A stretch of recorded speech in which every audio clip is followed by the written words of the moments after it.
And I think we're live. Hey everybody, this is Roberto Blake of RobertoBlake.com, helping you create something awesome today. Welcome to another YouTube live Q&A session. Happy to see you guys here.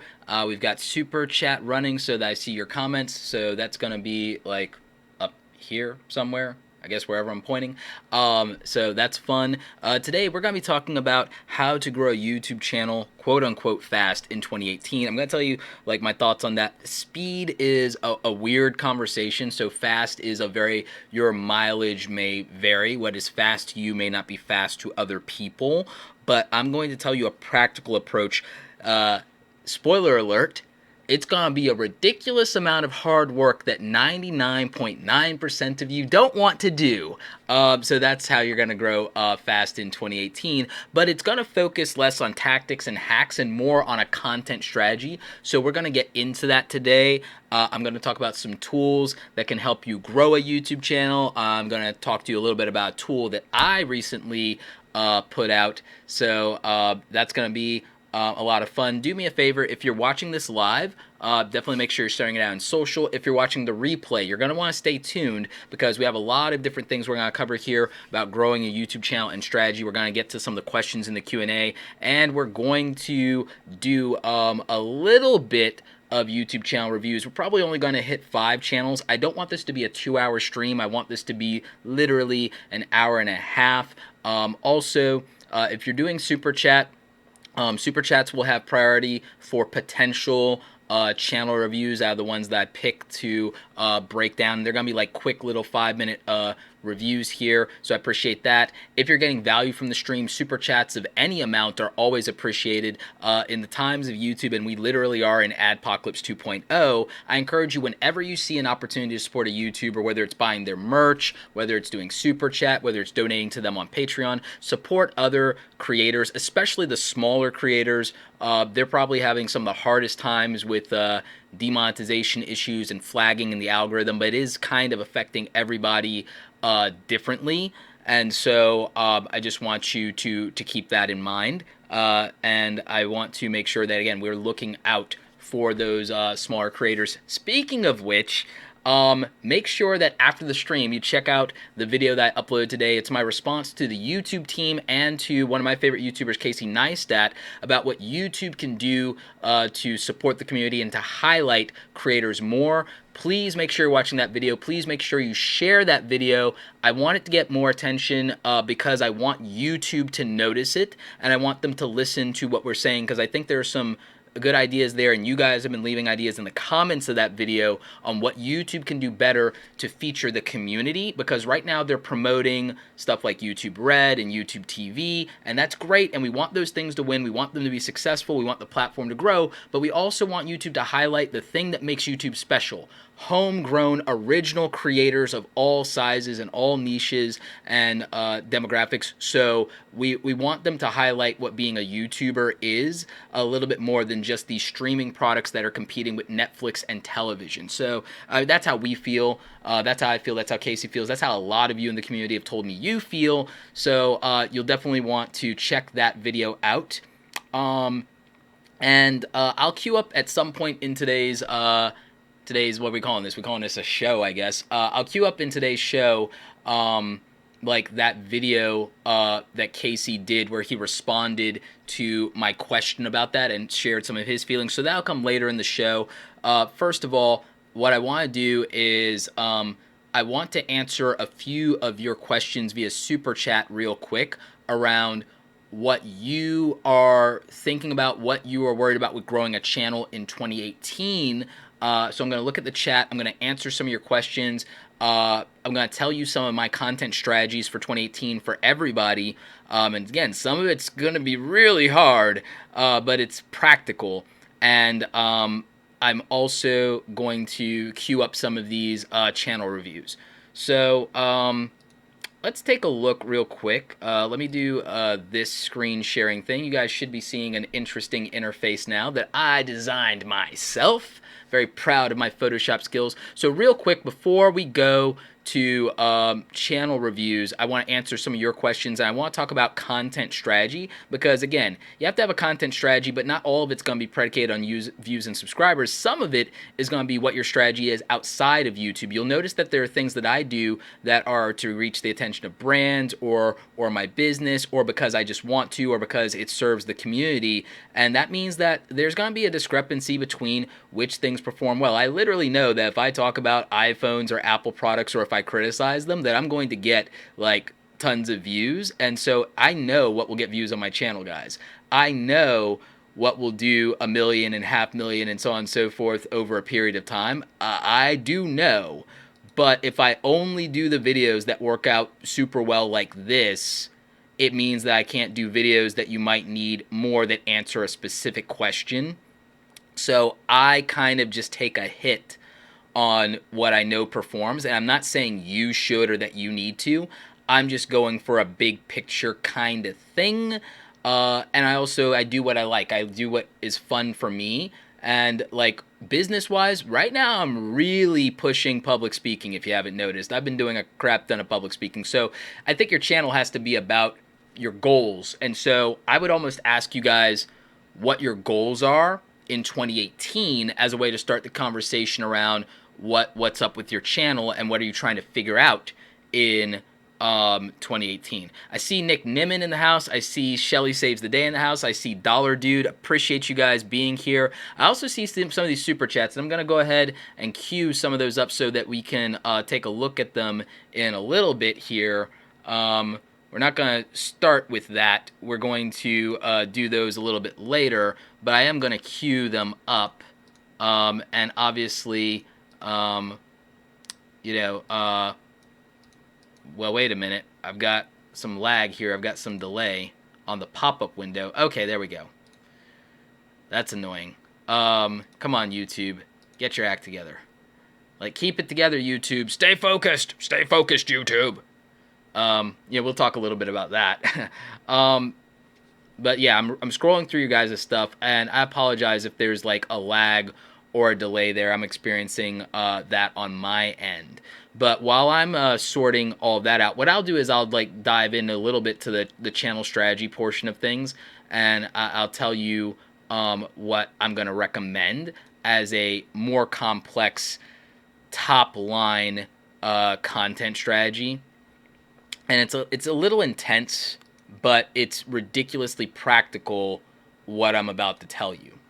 So I think that the most practical content strategy you can do if you want to grow a YouTube channel in 2018, regardless of your genre, regardless of your niche, regardless of your channel size. If I were starting a YouTube channel with 0 subscribers, this is going to be the gold, guys. I'm going to tell you what I would do. If I were starting a YouTube channel in 2018 and I had 0 subscribers, and I've already done all of my research and I know what my niche is, I know what my category is, I know what I want to do, what I would do in YouTube is I would launch my channel with like 15 or 20 videos that I've already recorded, not release them all at once, release them one a day and promote them. But here's the thing. They wouldn't just be videos. They would be series. They would be mini series. They would be web series like back in the day where you had short web series that are 5 or 6 episodes. And the first 30 days of my YouTube channel, I would release different series of 5 episodes or 6 episodes a piece. And that would be the first 30 days of my YouTube channel, because what that does is if I have 6 5-episode series or 5 6-episode series, however you want to split up the 30, or 3 10-episode series, here's what happens. For that first 30 days, I've got people that watch episode 1 of something, episode 2 of something, episode 3, episode 4, episode 5, and then they're done and they can rewatch it and they can share it with friends, and it's like, hey, watch this series, not watch this video. And you know what that does? It creates session loops on YouTube. It creates watch time loops on YouTube. It increases overall watch time, and it gets people watching multiple recurring videos, which triggers the algorithm, and it also helps YouTube profile other users to distribute your content to. And because it's a series, it doesn't matter when you launched it or when you released it, it's always good. It's evergreen content. It's binge-worthy content, and it's content that you can put into a playlist, and it's branded specifically to your channel as something completely unique, and it's a show, so it's very marketable. And since it's a show from a business standpoint, if you wanted much later, you can release it as digital downloads on like iTunes and Amazon and all these other platforms. You can sell this short series as episodic content, as a download that people keep. Probably Amazon's the way to go with that, to be honest, and make money that way regardless of ad revenue. And if you use Amazon Video Direct, it actually will stream in the Amazon Prime thing, and you will make money on that as well. So it's a very practical thing even beyond YouTube to make episodic series-based content. And so if I were launching a channel in 2018, and again, the far majority of you don't want to do this, but I would be making these short series in 2018 as branded web series, and then I would have enough of that for 30 days as the front part of my content, and then the next 30 days, what I would be doing is I would make one-off videos, but I would put out a show once a week that is a specific show that's going to be my flagship show, that's going to be my Ask Gary Vee show, my Ellen DeGeneres, whatever it is. I make that show every Wednesday or Friday or whatever it is until I can go to 2 a day and later 3. But in the meantime, I would also be uploading 2 other videos per week that are standalone, unique videos. But every other month, I would be dropping a web series again that has like 5 episodes of content to it. And every other month, that's my big project. So that is what I would do in 2018 to grow a YouTube channel and to grow it fast exponentially over a period of time, because I'm starting the first 30 days with 30 videos, 5 series, episodic, content, and all of that stuff. And again, I'm going to get to the Q&A and the questions, but I wanted to get through like this. I wanted to tell you guys up front what a strategy is that will help you, because just answering one-off questions isn't going to scale and isn't practical for everybody if I do that right off the bat. So what I need to do is I need to lead with my strongest punch of, if you really want to crush it in 2018, here's what you do. And again, that first 30 days, if you're doing episodic-based content for 30 days and you break it up, because watching 30 videos back-to-back of the same thing is intense, but if you break it up and you chop it up into multiple series, whether it's 3 different series or 5 different series or whatever, then you have that. And then you put out a weekly show that you launch, that every week you're doing one of the same type of thing, and then you can do those one-off standalone videos twice a week on top of that. So you've got 3 videos coming out a week, which is the minimum weekly activity you want to trigger the algorithm, right? And you still have this binge-worthy content that in every video you can point people to a playlist for your own series. And then it doesn't matter if you're a 1 million subscribed channel with a YouTube Red series, right? It doesn't matter if you have that, because you've done it yourself, and that's how YouTube really started. If you go really back in the day, it's these episodic web series and people doing their own TV shows, and I think that you can do that. So that's why I would definitely suggest, and I think that it's a very practical thing to do. Long hair, pretty nails. Okay, so you did a super chat for a review. So you're going to be queued up, so when I get to the reviews portion of this, we'll queue that up. So, awesome. So, all right. Super chat is freezing a little bit. That's always fun. Thank you, YouTube.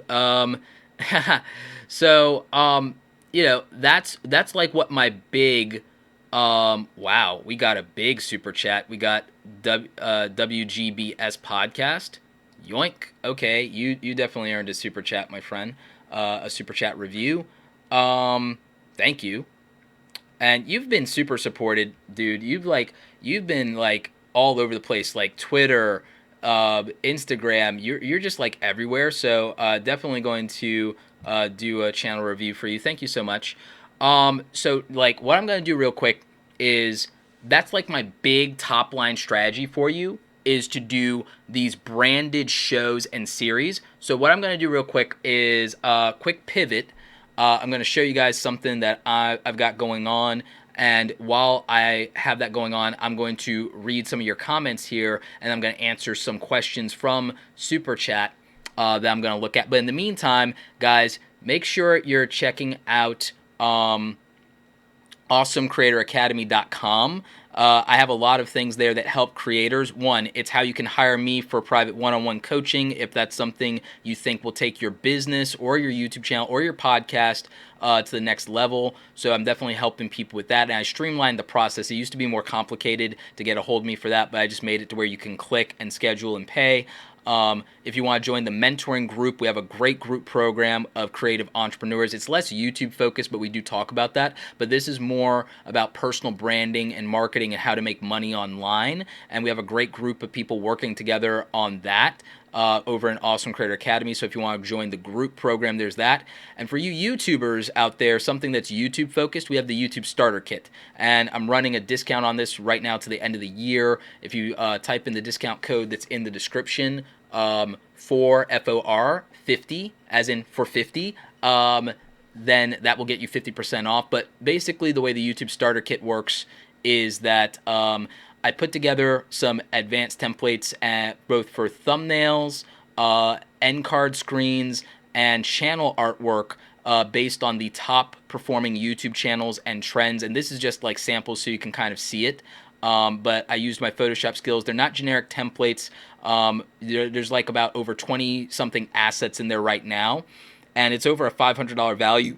Oh, excuse me, and I'm giving away for $99, but right now 50% off with the code, and it's for life, meaning that next week when I add another 10 thumbnail templates for YouTube thumbnails to this pack, you'll get pack number 2 included, and you stay at that same price for life. So it's a one-time cost, and right now I've got that 50% off discount code in the description for you guys. So, if that's something you're interested in, if you're struggling with thumbnails or channel artwork or end card templates, maybe that helps you. And like I said, I'm going to just keep adding to the kit. I have an apprentice who's also going to be working on some stuff that we're going to add to the kit. We're discussing whether we want to add animated intros to the kit, but we might only do like maybe 4 or 5 of those.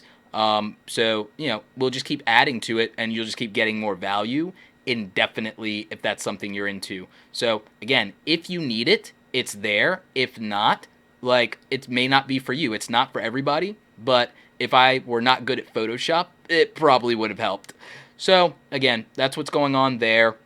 Let's read some of your super chats while we prep for some of these channel reviews. And do I want to do these in any kind of order?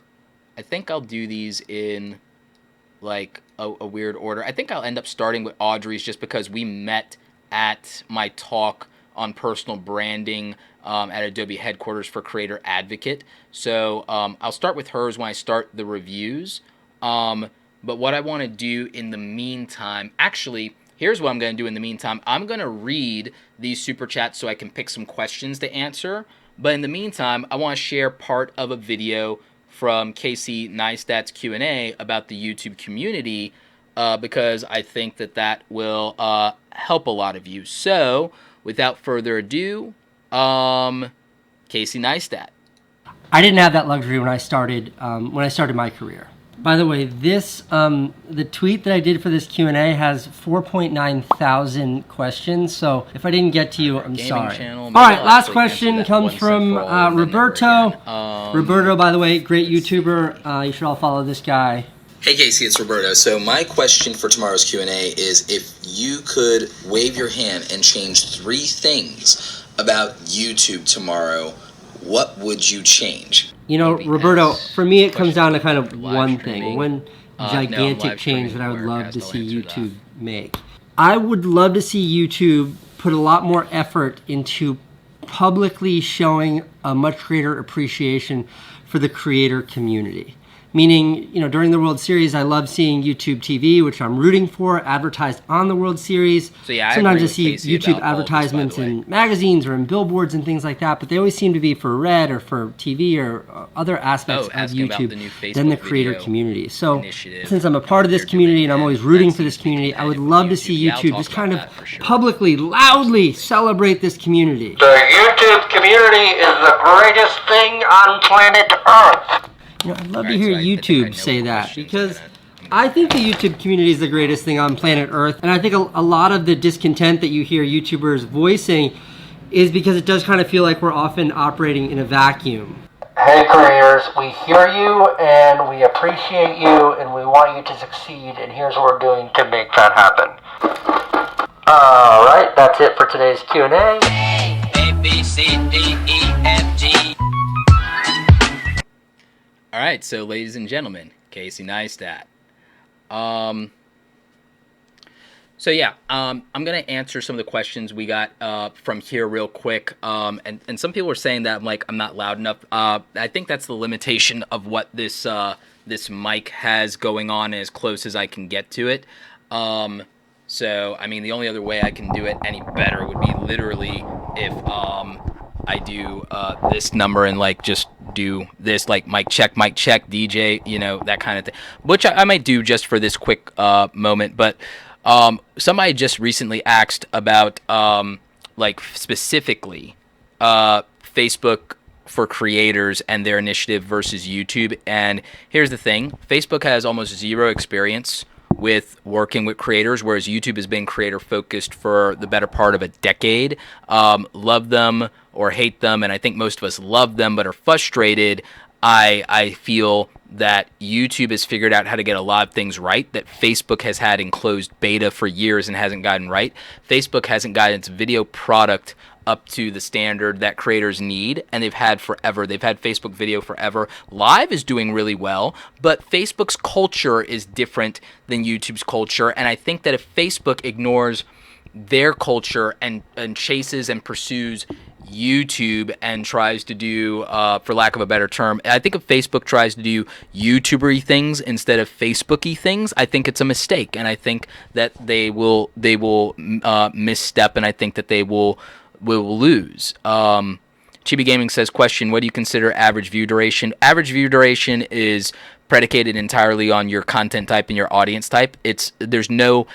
Let me make something very clear.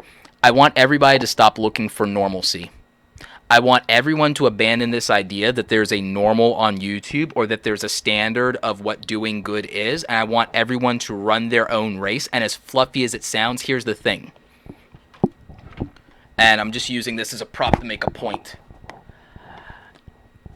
I didn't get a silver play button by worrying about what other people were doing. I don't know anybody who got a silver play button worrying about what other people were doing, comparing themselves to anyone else, or worrying about being average. You don't stand out, you don't get noticed, and you don't become exceptional by doing what other people are doing and being a clone. There are best practices, there are standards that you can shoot for, and there are things that you can do that are proven and can be replicated, but you were born an original. Don't die a clone, don't die a copy. No one likes the clone saga from Spider-Man. For you 90s nerds who are comic book nerds like me, you get what I'm saying. No one likes a freaking clone. We just don't. Clones are trash. I think Star Wars made an interesting argument to the contrary. So Rex gets a pass, okay? Rex and Cody get a pass, but clone troopers are garbage, okay? That being said, what I would tell you is that you look for incremental growth, you look for improvement, and you run your own race, and you treat it like a solo sport. You treat it like a solo sport, and you look at your own performance, and you measure that over time. So that's what I would say in answer to that question. Now, with regard to average watch time, again, it doesn't matter because the average for your niche will be different, and the average for what your viewer audience based on demographics and age will be the difference. There's too many variables in YouTube in a specific individual channel. There are too many variables and data points for you to worry about what normal is. And I know that sounds frustrating because you feel like if you just had a formula you could do this, but it's not about that. It's not about that. It's about unique, specific, individual value. And again, if you're listening to me and Nick and Brian and Tim and Amy and Sunny and Owen and all the YouTube marketers and Daryl, you can figure out best practices, and sometimes we throw out strategies for a niche, and sometimes we throw out new things that we're seeing that you can take advantage of. But at the end of the day, it comes down not only to good content and quality production, but all these other variables of things like your timing, your personality, your charisma, your on-camera presence, your confidence, your editing style, your thumbnail style, and the audience and whether they resonate with that, the way that you title things and whether they pique curiosity. There are way too many variables for you to say just do it this way, which is why I want to focus less on tactics in the future and more on content strategies, and they won't necessarily always apply to everybody. And again, someone here is repeating one of my quotes: your only competitor is yourself. Absolutely. Absolutely, 110%. So, that's what I think is I think that you have to treat it like a solo sport, and any athlete, anyone who's played a sport, anyone who's played an instrument can tell you that instead of worrying about like how good you are right now, you need to show up every day and grind and get better little by little, piece by piece, because you don't pick up an instrument 20 times and expect to be good. A lot of you will do 20 videos and then cry because it's not where you think it should be. You'll do 30 videos, and it's like if I played basketball 30 days, I'm not good at basketball. If I play tennis 30 days, I'm not good at tennis. And if I dared to have that expectation that I should see any results after 30 days of playing tennis, even if I'm playing by all the rules and all the standards and all the best practices, 30 days of tennis, I don't have any entitlement to win a competition or to get a trophy or to get anything from 30 days of playing tennis. Not when people have been playing 5 and 10 years every single day, 20 years every single day. Nope. So again, I would encourage you guys to treat it that way. So rant over. But let's get to a couple of other questions that won't necessarily trigger a rant. So someone asked about how to grow a YouTube gaming channel, and I'm going to answer this one more time, once and for all. So somebody bookmark it, somebody like timestamp it, because the only other time I'm really probably ever going to talk about it again, and I keep saying that, is in the collab video I have coming out with Bijou Mike, who 2 years ago had 1,000 subscribers. He's at like almost 800,000 now. 2 years, Bijou Mike's been following me and Tim and Daryl and been grinding, and nobody knew who he was, and now he's almost to a gold play button in gaming, the most saturated thing ever, and it's not complicated. It's not complicated. I hate to break it to you, but you're probably not going to grow a YouTube channel doing Let's Plays anymore, so figure out a unique angle to games and figure out a unique thing and do that. And also, have the best thumbnails in the business. Stop just doing screenshots from the game. No. And also, live streaming games, if you're going to do Let's Plays, live streaming for a very limited amount of time with a different angle might actually do it for you, because that could get very interesting with what YouTube Gaming is doing. So, I mean, that's what I would say about that. But having a unique angle. Achievement Hunter was about 100% completion on games, right? So that's a different angle. There are glitch gamers. There are trick shot gamers. Figure something out that's unique value, because again, if you're just going to play a game and you're not adding anything interesting and you put Let's Play in the title, why should anybody watch you? They can watch Markiplier or Jacksepticeye or any of the top 10 YouTube gamers do that. You're going to do Minecraft? There's so much in Minecraft to explore. Do something unique that doesn't have 10,000 channels attached to it already, and don't be a generic Minecraft YouTuber. And then there's also a different angle on things. You know what? There are a lot of people that are growing because they're Christian gamers or they're family-friendly gamers. There are a lot of people that they can't watch PewDiePie anymore, or they can't let their kids watch PewDiePie anymore. So find a different angle. okay? Figure it out. Find some different hook. So we got a question here. What do you think about doing a video ad on YouTube to promote my videos? I'm not a fan of it. The video ads hurt organic reach. It's pay to play, very similar to Facebook in that regard. It hurts organic reach. Don't do it. Buying video ads to me is you sell a product or service. If you're going to buy ads, I'm against anyone buying ads to grow a following. I think you buy ads to sell a product or service. Ads should make you money because you're spending money on them. I have no interest in people doing ads to grow their YouTube channel. You want to do ads to get a motivational message? Do ads to get a motivational message. You want to do ads to bring awareness to a cause that you believe in? Do ads to do that. You want to do ads to raise money for charity or a GoFundMe? Do that. You want to sell something? Do that. Gilded Phoenix Vlogs, which niches do you anticipate growing in 2018? I anticipate the business community in YouTube growing in 2018. I think that people are getting very anxious about their money, so I think channels that help you with sales and marketing and affiliate and Amazon FBA and drop shipping and Shopify stores and things of that nature are going to do very well in 2018. I think more DIY and tutorial channels will do well. I think they're always on the rise. I think that esports gaming channels specifically will be on the rise, and as a micro niche, VR and augmented reality channels will definitely be on the rise.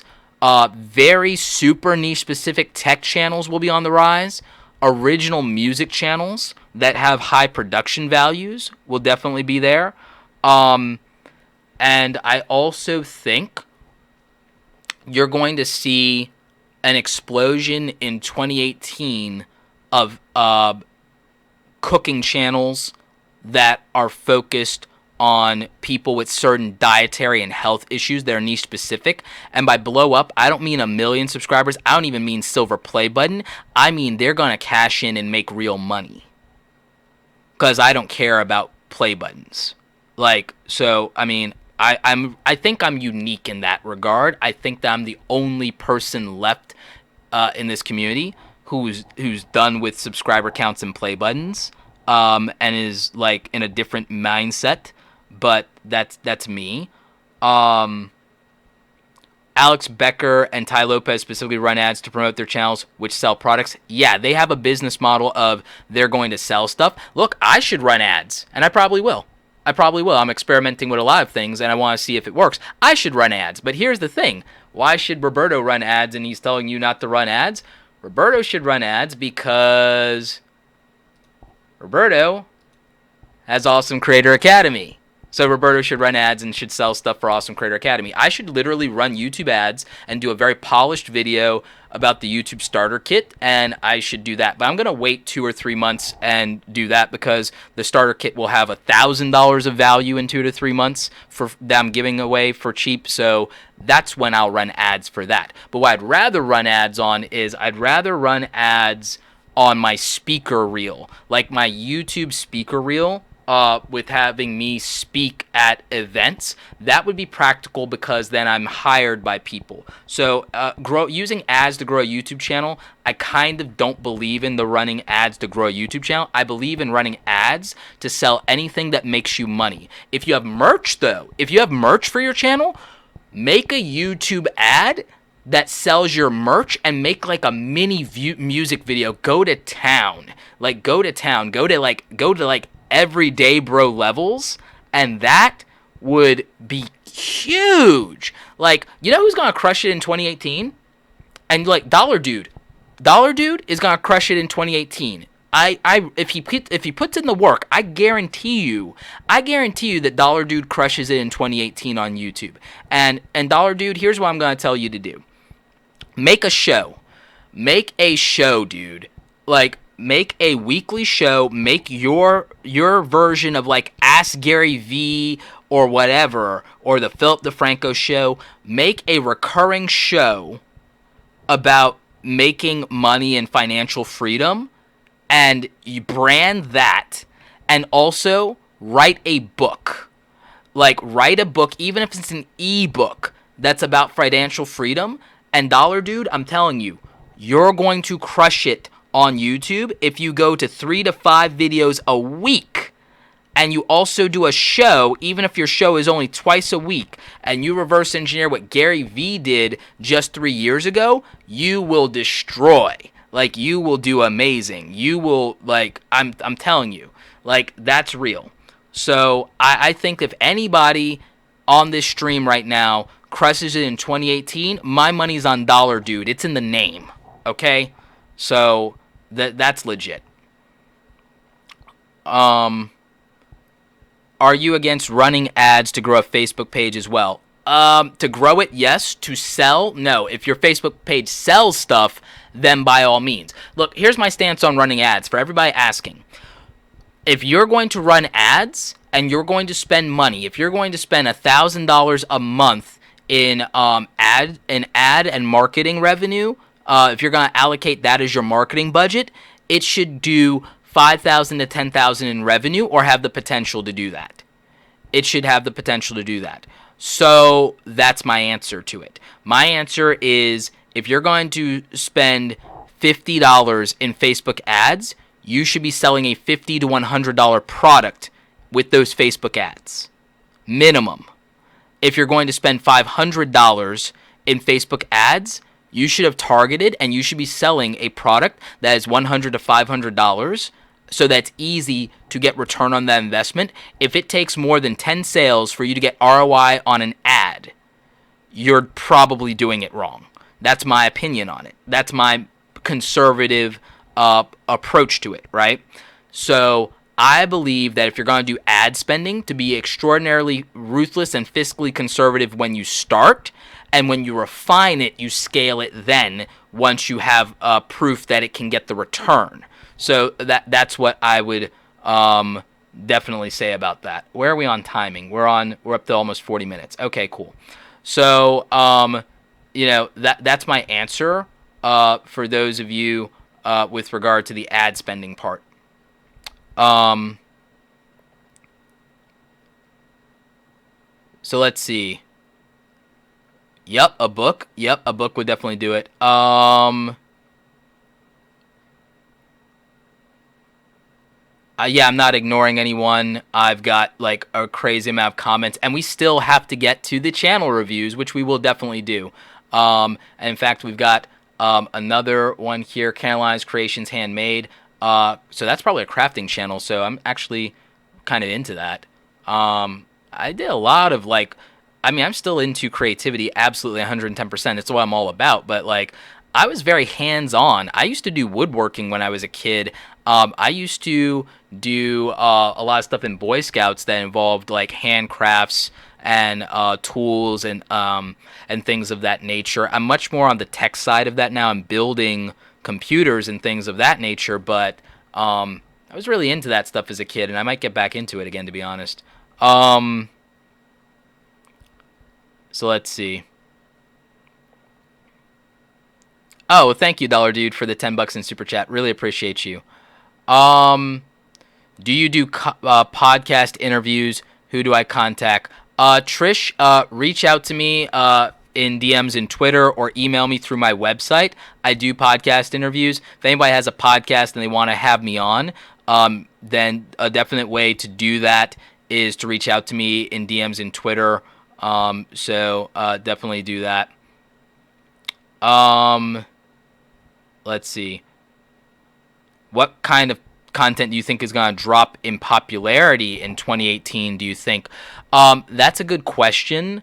I don't know what falls off the map, and it will depend entirely where the world is going in 2018, because there's so much we can't know.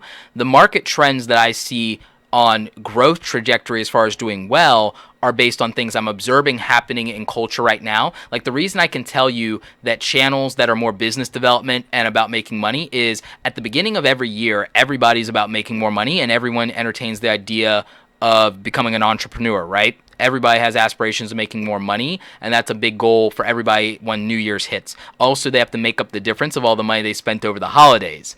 So I think that that's a good indicator, but I also see the rise of Gary Vee, Marie Forleo, Evan Carmichael, Alex Becker, and people like that, my friends and my contemporaries in the business and marketing world and online entrepreneurship. And so as I see their growth, I mean that it's indicating demand. So I think people who have made money, if they come to YouTube and talk about how they made money and teach other people, especially if they're public speakers, I think those channels will do well. I also think that BookTube is starting to get some more traction. So I think about that. I also know that there's such a demand for original music and original music-based content that if people execute music channels properly, like I think the live stream before last, I talked heavily about that because I reviewed like 3 or 4 music channels.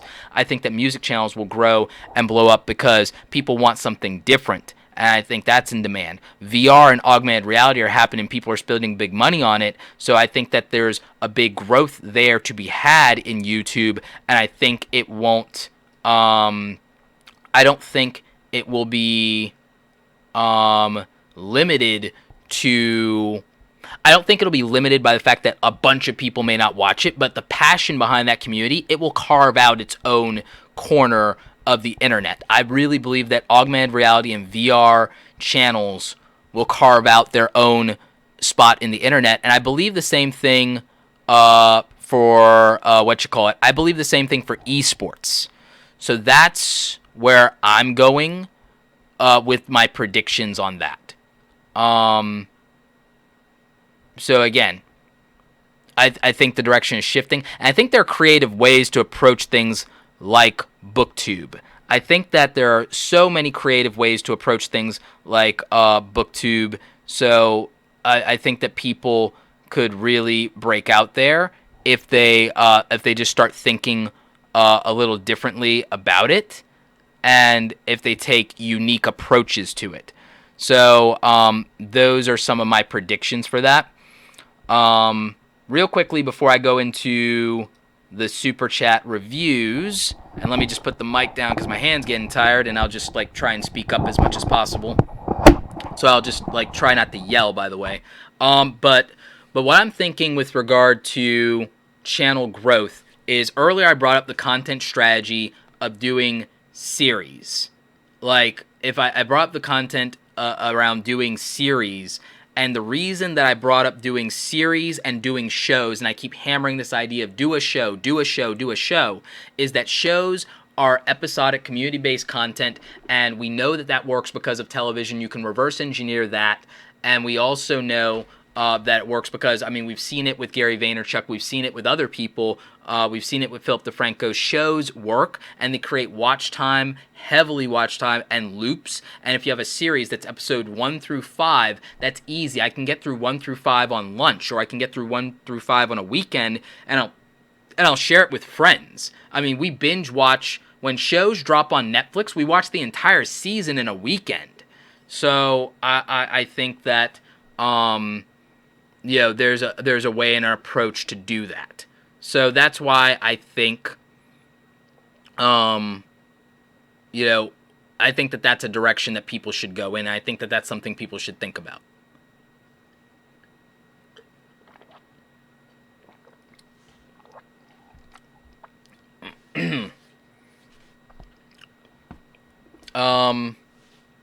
What's my goal in 3 years? My goal in 3 years is to grow, create awesome media, grow Awesome Creator Academy, build more things for creators, build a great conference event for creators, Awesome Creator Summit, and have that going in full swing, and have world-class speakers advocating for the creative community.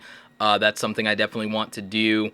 3 years from now, I definitely want to have some documentary films out there documenting creative entrepreneurship, traditional artists that are doing amazingly well. I met so many tremendous people. I met a great fine artist, Naomi, who's starting to do stuff on YouTube. She's like an actual legit paid fine artist and is killing it. So I definitely want to do more of those things. I want to advocate more for creators. So if I have goals for the next 3 years, next 5 years, that's kind of what that looks like. I want to do more public speaking. I want to be one of the world-class public speakers on personal branding, creative entrepreneurship, and video marketing, and I think I'm on track for that. Someone asked the question, do I do channel reviews outside of YouTube live stream? Yes, I do, through private one-on-one coaching. So go to awesomecreatoracademy.com and you can get in on that. For those of you who just want help with assets for your YouTube channel, thumbnails, channel artwork, lifetime value with the YouTube Starter Kit, you get whatever I update there for life at one price. Description link down below has that. Also a 50% off coupon code, good to the end of the year. And if you need a community to grow your business, Awesome Creator Academy is for you. So these, again, are things I'm doing outside of YouTube. And these are things that I'm doing to help you guys grow in different ways. And it's not for everybody. If you don't have it right now, please take advantage of all the free value on the channel. If you want to go deeper into the next level, I'm making more tools, more services, more products. I'm hiring people that can be in a position to create more things to help you. And again, more of that is coming soon. But again, your level is your level. I've got this stuff going on. Next year, you want to talk about goals? Next year, I have like 3 to 5 tactical ebooks dropping that will be affordable, that break down step-by-step processes and best practices for YouTube, but also for other things like very specific strategic things around analytics and video marketing and monetization. Making money is a big thing, so the monetization side, the business side of YouTube, there's gonna be a whole dedicated like ebook. It's gonna be like 10 or 15 bucks that's dedicated to breaking down specific nuances of the business side and the monetization aspects of YouTube, because guess what? Not everybody learns with videos. That's why I even started a podcast, is that not everybody can learn from videos. Some people need a lecture. Some people need a worksheet. Some people need a book. Some people need a infographic. I've been paying and having infographics made and putting out articles. Like, there are so many ways for people to learn, and I'm trying to create that value for them. So, that's something I'm trying to do. Vlogmas. Is Vlogmas worth doing? Oh, that's an important one. So with Vlogmas, yeah, but I don't think you lead with Vlogmas Day 1 in the title. I think people need to stop doing that. I think you make an interesting title, a fantastic thumbnail, and at the end, maybe it's Vlogmas Day 1, Vlogmas Day 2, whatever. So that's it. We got a non-YouTube question here. How to gain confidence as a beginner graphic designer. Challenge yourself to make a project every single day. Try and copy making magazine covers and billboards that you see, literally by hand drawing out them and diagramming them every single day, and then try to recreate them in Photoshop, Illustrator, and InDesign. And you'll get confidence, because you're struggling because you're trying to do original work. When you're a graphic designer, when you're a photographer, when you're a filmmaker, you don't start by being original. You start by copying things that look good to sharpen your technique. Just like with sports, you don't try to do anything original. You get good technique. Get good technique with photography and design and illustration, and then you become original after you've got basic technique. And you learn basic technique by emulating people who are doing it at a world-class level. So that's how you do it. It's mimicry. It's muscle memory. It's having a good eye for these things. So that's what matters. All right. So we're an hour in. Time to do the reviews for the people who did the super chats, and I think I've got most of those queued up. I'm just going to double check here. We got another one here from Ted, so I'll throw that into the rotation. We got this one, so that's in the rotation. We got that. And that may be it, because I think that's the most I can get through in the next half hour. I am going to answer Kyle's question, though. If you had $800 limit on a laptop, what would you choose for editing? Probably an Asus laptop. Probably an Asus laptop with an NVIDIA graphics card. And that's the route that I would probably go. All right, so I think I've queued up the super chats. We got Traveling Introvert there. So, yeah, I think I've queued up the super chats. Adobe Spark is fine if you're just getting started. So, guys, I think I've queued up the reviews here. So, let's go ahead and look at these.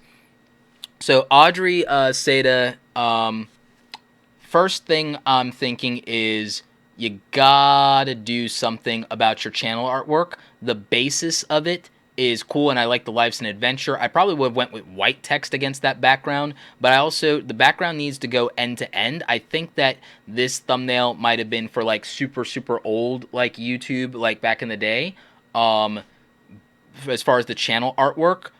So maybe you need the YouTube starter kit. So I would look at that.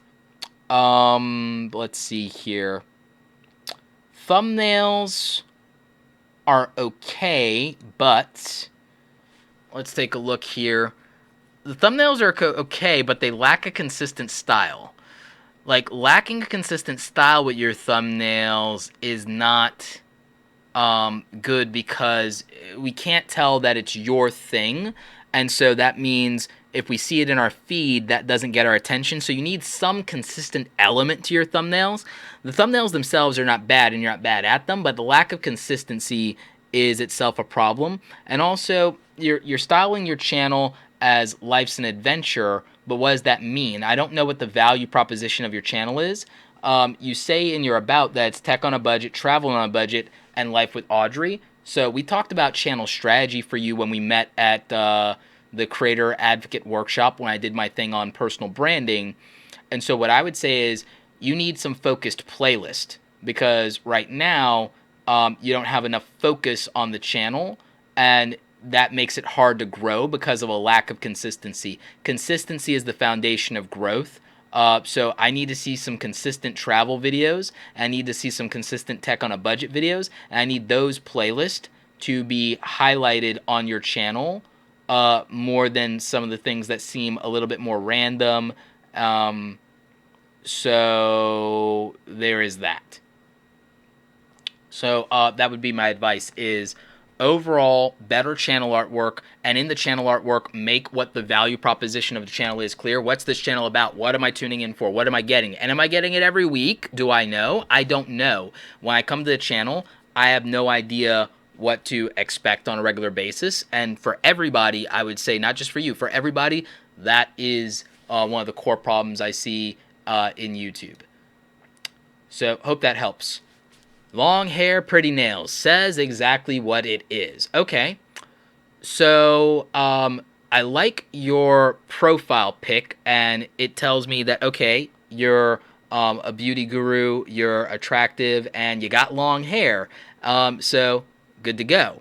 Value proposition is there. But you say long hair, pretty nails, and lifestyle, and the thing is, the channel artwork doesn't hit that promise, and you're using 3D bevel emboss logo there, which is very 1990s, and vector artwork. That doesn't communicate anything to me, and you've got really specific thumbnails here, and I'd rather see that style communicated in your channel artwork. I'd rather see a beautiful headshot of you here. I'd rather see things that give me context. I'd rather see some of the nail stuff. So I don't think that this cuts it as channel artwork. And also, it's not telling me that you do this like every week or twice a week or 3 days a week, and that could help. So I think you could do more with that. I think you could tell people, you could put a notification bell in there. So, you've got some of this butterfly stuff going on. I'd like to see that there.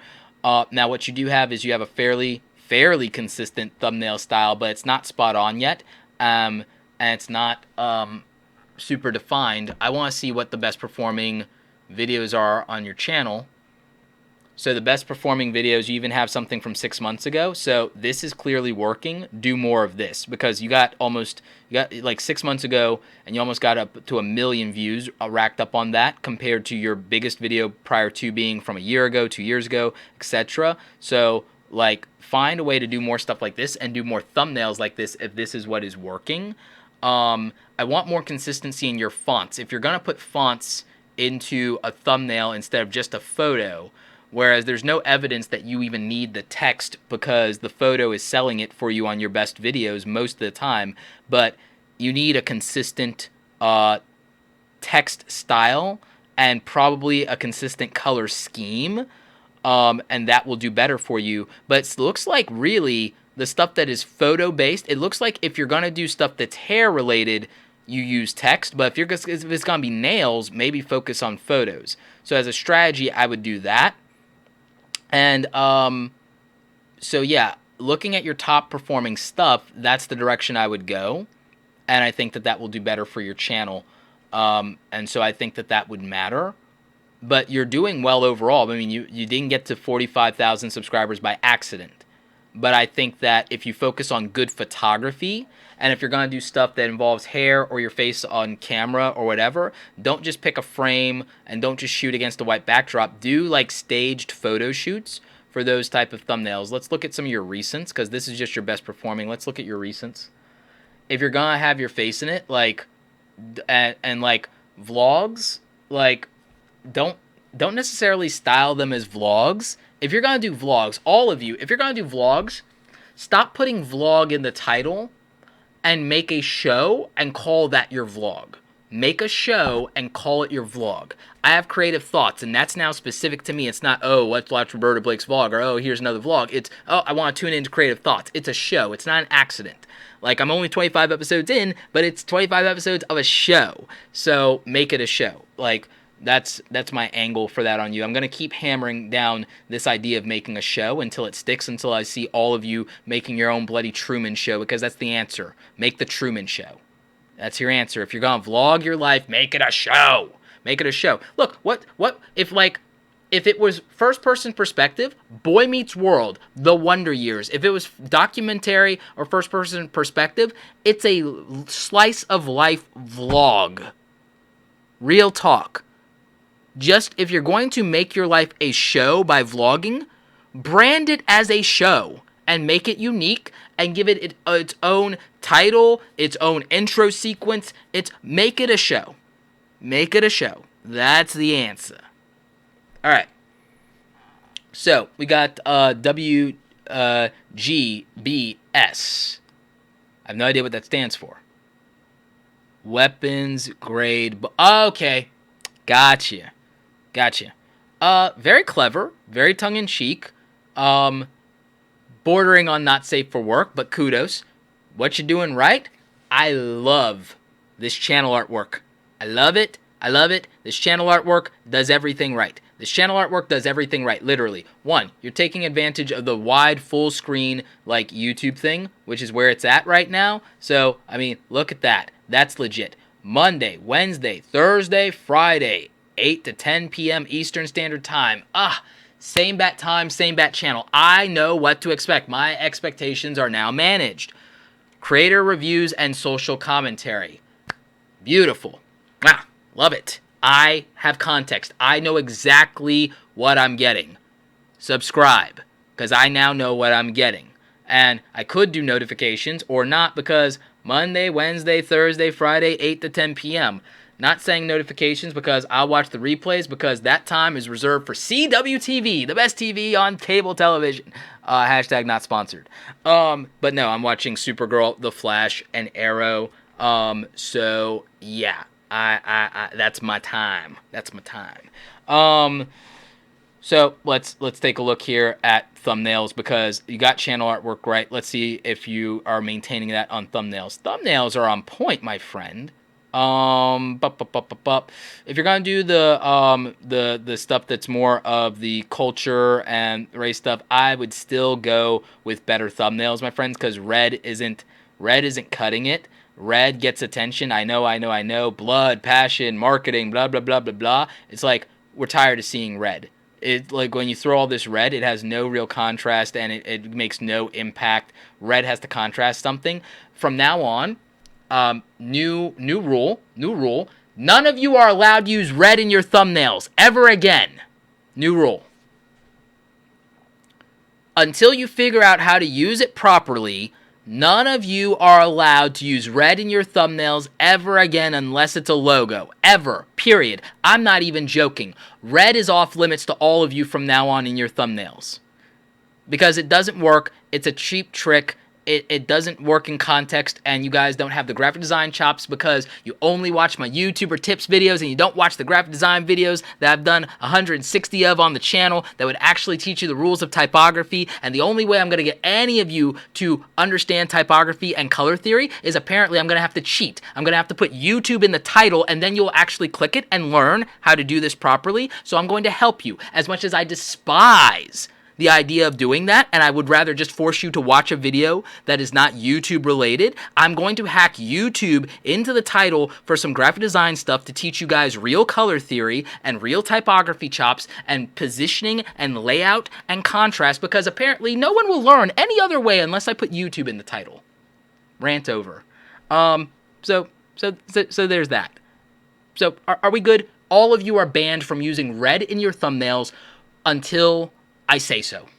Until I say we're all good here. Until I make videos on color theory, all of you are banned from using red in the text of your thumbnails. You can use red as a background. You can use red for a logo. You are all banned from using red type in your thumbnails until you learn to do it properly. So there. So there's that. That being said, I like how you have the logo thing going on here, but I need you to figure out a way to incorporate that into a photography-based thumbnail that is representative of the issue. But I also then would need you to shrink the thumbnail, shrink the logo a little bit. But it could be good. This could be gold because like you have good visual elements and you've got some thumbnail style working out for you, and it's good. It's just the execution of it sometimes is slightly off, but it's getting there. You're like, it's not bad. These are infinitely better thumbnails than these. That matters. But then you have other things that are a little bit over the place, because I get that you say creator reviews and social commentary. I need to understand, I think that this is on a schedule. I need to see that more clearly, but I do like that the branding is on point for these. But also with this, you have 2 videos with literally exactly the same title, 3 videos with exactly the same title. That's bad for YouTube, and that doesn't work. And then you need to change some aspects of this thumbnail. I template thumbnails sometimes, but you gotta change some aspects of this. The only exception where I do it repetitively like that is the live show, and I'm slightly lazy on that, but I'm gonna even switch that up a little bit on my end, partly to prove the point, partly because I want to do it. But I can just literally do that by swapping out the different mini Roberto poses. So I have a hack for that. But I would say that you got to do a little bit more creativity on those SEO tips for YouTube things.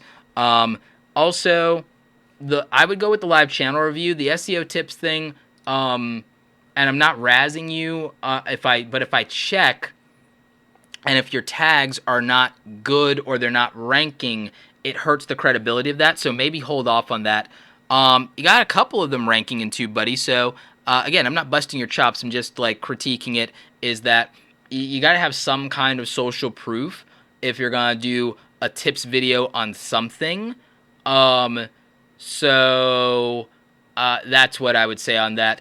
You have a lot of potential with this in terms of the topics you're picking could be good topics.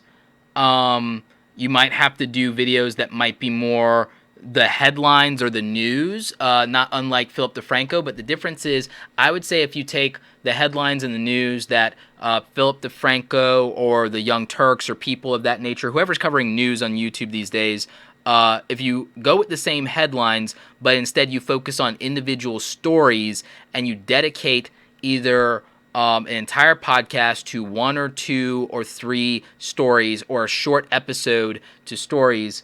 Actually, with the podcast format, I think if you lead with a headline and then you drill down into those stories, that you would do better. So I think literally if you do a long form version of that, then I think that works. So that would be my content strategy advice here. SEO and tags, it looks like you kind of know what you're doing there. It can always be better. I have a video on that. But thumbnails, man, it's hurting everybody. So that's my advice. Thumbnails are hurting everybody. Okay, so we got WelkZ17. Okay, so right off the bat, I have no idea what your channel's about. That's a problem.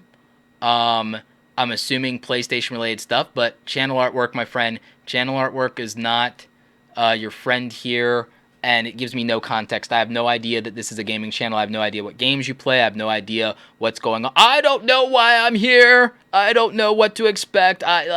Click away. Like, I have no idea, right? The packaging is not good, my friend. And again, I'm not busting your chops. I'm here to help. I'm here to help. And so take the constructive criticism for what it is that you have to create context. You come to my channel, you know what you're getting. Creative entrepreneurship plus motivation. You got playlist, and I brand things very clearly. Like, very clearly. So, expectations are being met, right? That being said, I look at your channel. The same is not true. There's a lack of consistency. Some of these thumbnails are just screenshots from whatever or logos of whatever, and that's not enough. Especially if you're a gamer, everybody's doing it. You're a Let's Player, everybody's doing it. Find a different angle. Find a unique angle to Let's Playing. This is why I'm frustrated with gaming channels. It's more of the same, and I'm not hating on you. I'm not beating you up. I'm saying why watch this for an hour or half an hour instead of Markiplier or PewDiePie? Watch this. Come on, YouTube. Really, YouTube? Frustration is real. Alright, Jacksepticeye. I'm gonna go to Jacksepticeye's channel. 3,000 videos. I'm gonna, every YouTube gamer, this is what you're up against. And not because of viewer subscriber count. I want you to understand this. Every single one of you, if you're a YouTube gamer, look at the effort. Look at the Photoshop chops. Look at the creativity. Look at the fact that there are series here. Look at the thought behind all of this. And then understand that that's what you're up against. And you're up against 3,000 videos of backlog of this. And don't cry to me if you've done 30 videos and you say you're trying hard. Don't cry to me if you've done 100 videos and you say you're trying hard. Look at this channel artwork. Look at these thumbnails. Look at what effort looks like. You do not have to be a big YouTuber to do this in Photoshop. You do not have to be a big YouTuber to be capable of thumbnails of this caliber. You do not have to be a big YouTuber to do clever channel artwork. Presentation matters, everybody. Ask anyone in a job interview. Presentation matters. You don't have to be a big YouTuber to do a series of videos. You don't. Jacksepticeye, nobody knew who he was 3 years ago, okay? And a shout out from PewDiePie wasn't the only thing that made him happen, or he would have leveled off at a silver play button, and that would have been it for him. And he's at diamond level. So, Jack did the work. There's no amount of I try hard that makes me get curious about what this is versus what this is. And I'm saying that to make a very clear point because I get so many questions from the YouTube gaming community. I get a lot of criticism from the YouTube gaming community about, I did all the best practices, Roberto. I did too, buddy, and it doesn't work. It doesn't work. And my answer is, yeah, YouTube isn't a competition, but I'm talking about attention. Yeah, YouTube isn't a competition. Am I telling you compare yourself to other people? No, I'm not contradicting myself. What I'm saying is that if I were going to do a YouTube gaming channel tomorrow, and I know that this is what has people's attention, this is the name in their ears, then I'm like, cool. When I do my thing, I want it to be with the same level of enthusiasm as Jacksepticeye. When I do a thumbnail, I'm not going to say, what can I do in 5 minutes? I'm going to ask myself, you know, that channel that I love, that person that I admire, am I stepping it up? Am I bringing my level of the best of what I can do up to something that earns that respect or that caliber or that level of attention? It's not about comparing yourself. It's about realistically saying that if I want what somebody else might have, or I respect or admire somebody, am I putting in their level of effort? It's not even about am I as good as them. Am I putting in the effort the way that they studied and did things and learned? Because again, humble beginnings, because watch this. Humble beginnings. Everyone starts at zero, because look at this. Jack's stuff is almost, if I go insert by order, it's almost the same as this, right? Everyone starts at 0. But Jack looked at the best people in his niche too, and he changed and evolved and he grew and he kept trying and putting in more effort over time. And not everything. Look, he still has videos that only have 4,000 views on it. It's hit or miss sometimes. Some videos only have 10,000 or so on compared to his bigger stuff. So guess what? And look at this. So lessons are learned over time. The fact that I can go to a YouTuber that has 17 million subscribers and find a video that still has 5K views tells you the truth about everyone starting at 0. And again, this does not look wildly different than this. So it's about evolution. It's about thinking about what does the maximum output that I'm capable of look like, and am I honestly doing that right now? Do I spend 5 minutes on a thumbnail, or do I try and spend 30 minutes on it to get it to be the best thumbnail that anyone's ever seen? Like, that's what I'm saying. It's not about comparing. It's about understanding that if you want, or with gamers, maybe YouTube gamers should play the comparison game. Maybe they should play the competition game. What if maybe YouTube gamers, because gaming itself is competitive by its nature, maybe they're the niche that should ignore my advice about it being stay in your own lane, and maybe they should stay, you know what? Make my thumbnails as good as the top 3 or bust. Because then maybe people won't do cookie cutter stuff. Because that is my beef when it comes to gaming, is I don't hate gaming channels. But a lot of my friends are YouTube gamers and are successful at it. My beef is people being unoriginal. My beef is people doing try hards instead of try well. Like, oh, I worked hard versus I tried to be effective. Like, trying hard at a video game never works. It's about learning how to beat the boss level. So it's about getting good at it. And I just don't think that people are putting in the same passion into their strategy and their deployment of that strategy as they are in their enthusiasm and genuine love of something. You can love something, but not be good at it. And I think that self-awareness, and I'm not saying that to beat anyone up or to put anybody down. And if people don't like the truth, then they don't like the truth. But my answer is there are plenty of things that I'm passionate about that I'm not the best in the world at. And if I wanted recognition for the thing that I'm passionate about, then I understand that I have to be the best in the world at that. And that means I have to study the best person in the world. I don't have to really compete with it. It's not that I have to compete with them. It's that I do have to study what success looks like. If you want to be successful, you study success. I want to be successful. I study Gary Vaynerchuk. I study my friend Everett Carmichael. I study Tony Robbins. I study Marie Forleo. I study Peter Vogt. I study my friend Gerard Adams. I study millionaires and billionaires because that is what let me build a 6-figure business, not trying hard. So study success. The give up mentality of being depressed because you see someone with 17 million subscribers to your 100, if that's going to depress you, you're not ready to be successful yet because you don't have the fortitude for the pain that the climb requires of you. And that's okay if you're not there yet. Maybe you're a kid. Maybe you haven't matured yet. Maybe you're just not ready for this. And maybe you haven't found the thing that you're the best in the world at. And that's real. And that's okay. It's okay to not be a big YouTube channel. It's okay to not be successful at YouTube. And I don't think anyone's willing to tell you that because dislike button or, you're discouraging me. It's like, no. It's about the fact that it's like this thing, YouTube is too wildly attractive and sexy. Too many people want this, and it's stopping them from being truly successful at the thing that they're best in the world at because they're fixated on this thing and on comparing themselves to people they respect and admire, when the people they respect and admire are the people who put in the effort to recognize not only what they were passionate about and good at, but to suffer through the climb and the journey of actually being good at it. Passion doesn't make you good at something. It makes you enthusiastic enough to power through learning and the growing pains to get good at something. If you're passionate about it, you might stick it out, but it's not enough.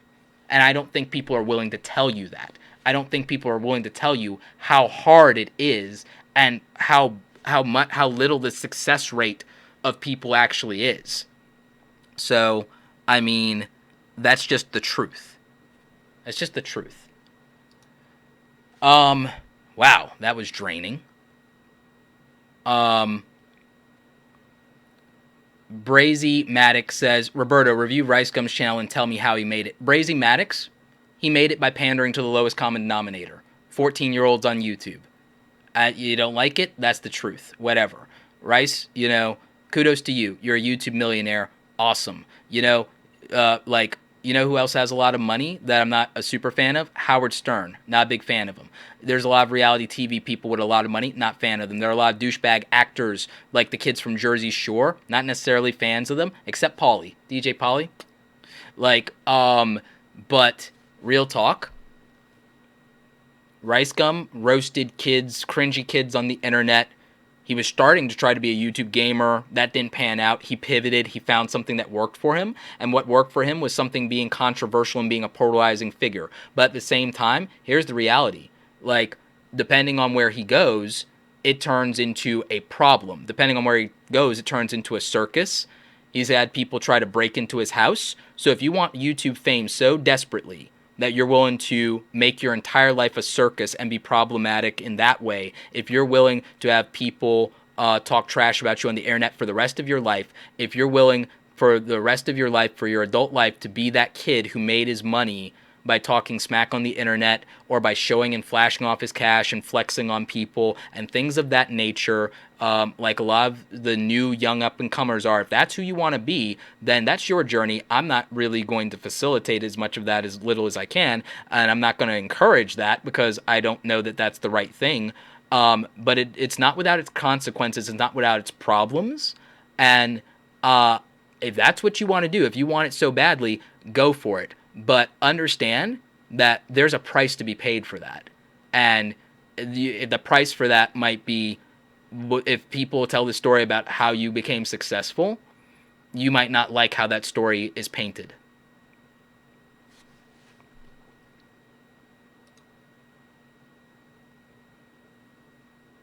So again, kudos to him. That's his thing. But I mean, I respect people like Gary Vee a lot more who made their money doing stuff that was of value. What's the value? You tell me. And people in the comments or whatever. It's some of these channels that blow up, a lot of people, oh wow, I respect you so much. You got a gold play button. Oh, you got a diamond play button. Oh, you made millions. What'd they do to make the world better? What value do you get from watching them? How does your life improve? Versus if you spent time with Gary Vee, Tony Robbins, Marie Forleo, Evan Carmichael, Sonny Lenarduzzi, Amy Schmittauer, Vincenzo Landino, Owen Hemsap, Daryl Eves, people who actually want to care about you, people who will tell you how to make money instead of flexing on you about how much money they made.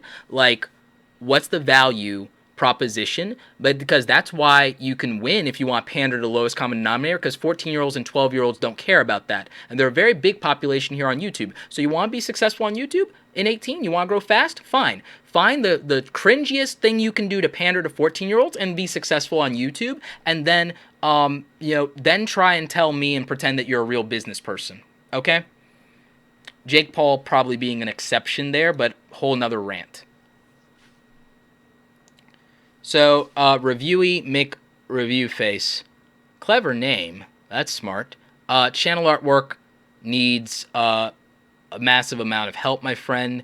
But I do like that you have Mondays at 3 p.m. Pacific and 6 p.m. Eastern Standard Time, 7:30 in Newfoundland. Okay, that's awfully specific. Okay, cool. But I like that you tell me same bat time, same bat channel, what to expect. So I like that. But again, channel artwork could be a little bit better. And in trying to get a sense of the channel, I get that you do reviews, but reviews of what specifically? It's hard to get a sense of the channel right off the bat. There aren't enough playlists here to give me context. Do you have playlists? You have a couple of them, but they're not featured playlist on the channel. What's up with that? I did this for a reason. It's not an accident, to give people context and so that they can look through whatever they want to look through. So figure out more playlist. Thumbnails aren't horrible, but there is a lack of consistency. I think that consistency is going to be the recurring theme here. You've been at this for 4 years. Okay, cool. 267 subscribers. All right, so if you're going to review things, I think going, it's not like that's not a search-friendly title.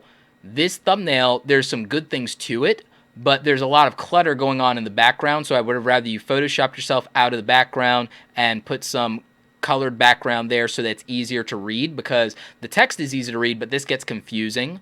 A lot of this is the clutter, and so it's hard for me. It gets my attention, but that might not get me to click because of the clutter and the confusion. So I need confusion. Also, I need recurring themes for you, because there's nothing that gets me to go from video to video to video to keep watching. So I need some kind of consistency there too. So work on that. I think that's one of the most practical things for you. Let's see. That's my back end.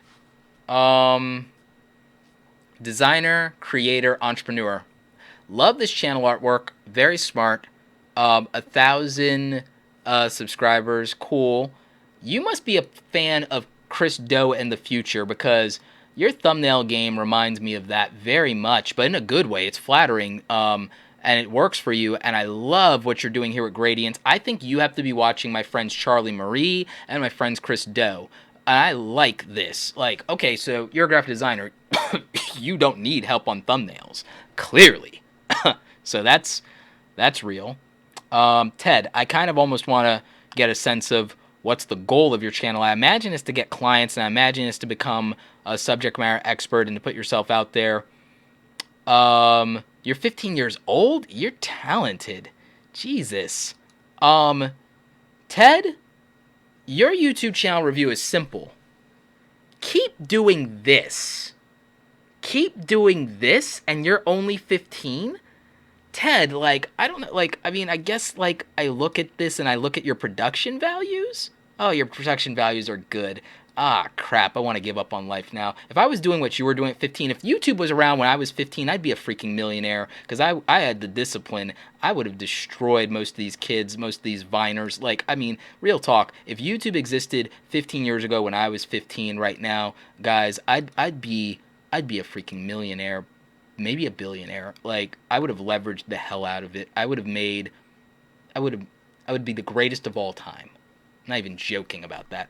I'm mad. I'm salty. Like, you're supremely talented. You have more talent at 15 than I had at 25. Like, good for you, Ted. Man. Like, man. I'm hyped about that. Like, and you can do hand letter. I need to hire Ted.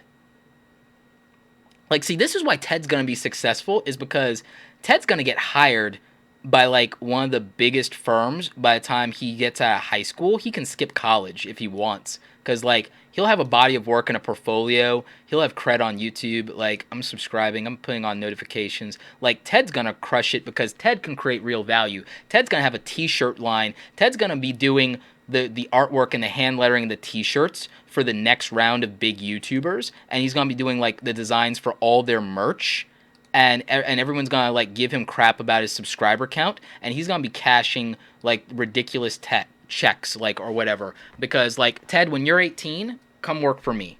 Like, come work for me as an entrepreneur. I'll groom you to go on your own and to start your own agency, and I don't care about competition. Like, and I will set you up for success. I will mentor you, Ted. I will, like, Ted, stay on my radar. I will personally, you're so talented, I will go out of my way to mentor you, because I want you to destroy. I want you to crush. I want you to do so well that people question how they're living their lives. Like, Ted, I want people to look at what you're doing, and I want them to question what they are doing in life. That's how much I want success for you. That's how good I think you are. I want people to take a look at, like, what you're doing, and I want them to realize that they can work harder. This 15-year-old is outworking all of you. Like, that's how serious I am. And he's talented, but he's not resting on talent. He's hard work. He's better at Photoshop and better at hand lettering at 15 than I was at 25 after going to college for it. And he's smart enough to know that he should go and showcase his work right now on YouTube and work and put it out for free. And he's clearly crushing it, because look at these views and look at his subscriber count. And he's featuring Gary V and Sari Dici and the future Chris Do and Flux and my homie Will Patterson. like on his channel. I'm sad to see I'm not a featured like channel for you, Ted. Like where am I not here with my homies? You got all my homies here. Where am I, Ted? Like I'm messing with you, Ted, but I do expect to be in your featured channels. I'd appreciate that, Ted. Ted, I need the shout out. So Ted, your channel review is simple. Do more of this. Your channel review is simple. Is that you stopped doing this like a month ago, Ted? If you can pull it off, I know you're in school. I know you're 15. I know it's rough, and you're doing detailed quality work. Ted, if you go to once a week, man, Ted, go to once a week. Ted, make merch. Ted, sell stuff on Spreadshirt. Ted, make hand lettering stuff for me, like, and I will put you out there. Like, Ted, reach out. Ted, DM me on Twitter, buddy. Ted, email me. Ted, I want you on my team. So, Ted, keep going. You're 15, you're a designer, you're a creator. I legitimately think you have what it takes to be an entrepreneur. I see you doing episodic content. You got 5 episodes out. Ted, Ted, I need more episodes of created. Ted, I need you to keep going. That's Ted has motivated me. Like, Ted's inspired me. Like Jesus. Like, Ted, you're why I do what I do. So that's Ted, everybody. Carolina's Creations Handmade. Thank you for the very generous super chat, Carolina. Right off the bat, you understand crafts, you understand color. I see that. This is very cluttered. It's overdoing it. I need to see something that's more like, I see you have this really great organized room for DIY storage. I need something more like that in your thumbnail, or I need something that shows off your personality. This isn't doing it, and like for me, visually, it's hard on me. So I need something more elegant and streamlined and minimalist, Carolina, for channel artwork. Let's take a look at your thumbnails. They're not bad. It can be better. Let's look at what's performing the best. See what the community is saying for you. Okay. I think that when you do stuff on your self-repairing, self-healing cutting board, that those are your best performing videos. The white one with the aesthetic. Carolina, the secret to success for you for handmade crafts on YouTube is to reverse engineer Instagram flat lays as your thumbnail strategy and approach that. And maybe don't put a bunch of wordy text because I can't read this and I can't read it in the mobile app. All of you should be thinking mobile first with your YouTube thumbnails and think about how it looks on the mobile. And so, poor anybody who had to go after Ted, by the way. So I think that's the practical thing to tell you to do for thumbnails is to reverse engineer Instagram flat lays. Because I see you have an Instagram here. I want to take a peep at it. And I guarantee you're probably doing some cool stuff on Instagram. Yup. You don't got a lot of followers there, but you're doing cool stuff. Start reverse engineering Instagram. But like flat lays, ladies and gentlemen, Instagram flat lays are a good strategy for crafting channels and for cooking channels. And so I would go with that and strategy. Let's see some of your production values. This is 8 months ago, and now I'll look at something recent. You don't need to put your face in the corner for a DIY handcrafting video. It's taking up unnecessary real estate. So just nix that.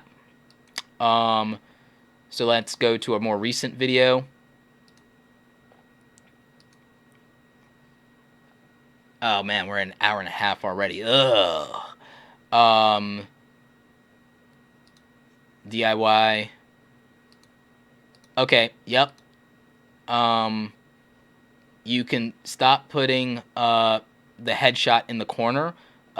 It's not adding additional context or value. What I would recommend instead is do a brief intro on camera before you show what you're going to do. Do a brief intro with your face on camera and do an outro with your face on camera and call it a day on that. Production value wise, I assume you're shooting this with your smartphone and an overhead rig. Your end cards, you don't do something more elegant for the subscribe than this.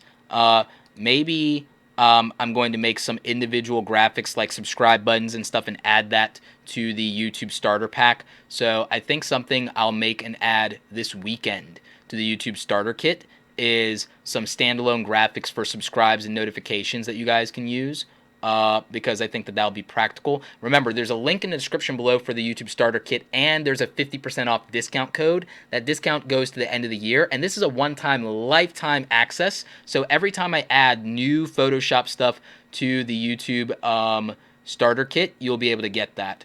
So yeah, I think that like those end card graphics can be way better, and I think that that will definitely help.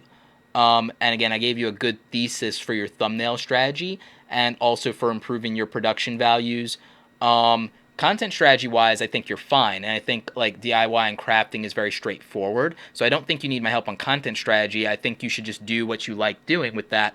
And I think you should look at what other people in your niche are doing that might be on trend. But I think the real answer, and your view to subscriber ratio is fine. I think the real answer is better thumbnails, better thumbnails, better thumbnails. And I think for you, reverse engineering Instagram flat lays is the answer. And I would say for a lot of art and crafting channels, that's super practical. So we got, I think, 2 more here. I'm going to double check just to make sure we didn't have any like super expensive super chats that I missed that definitely should get a review here. But we got 2 more, and I think that I can actually finish in a timely manner for once on one of these streams, ladies and gentlemen. So, sheesh. So, yay. Let's see.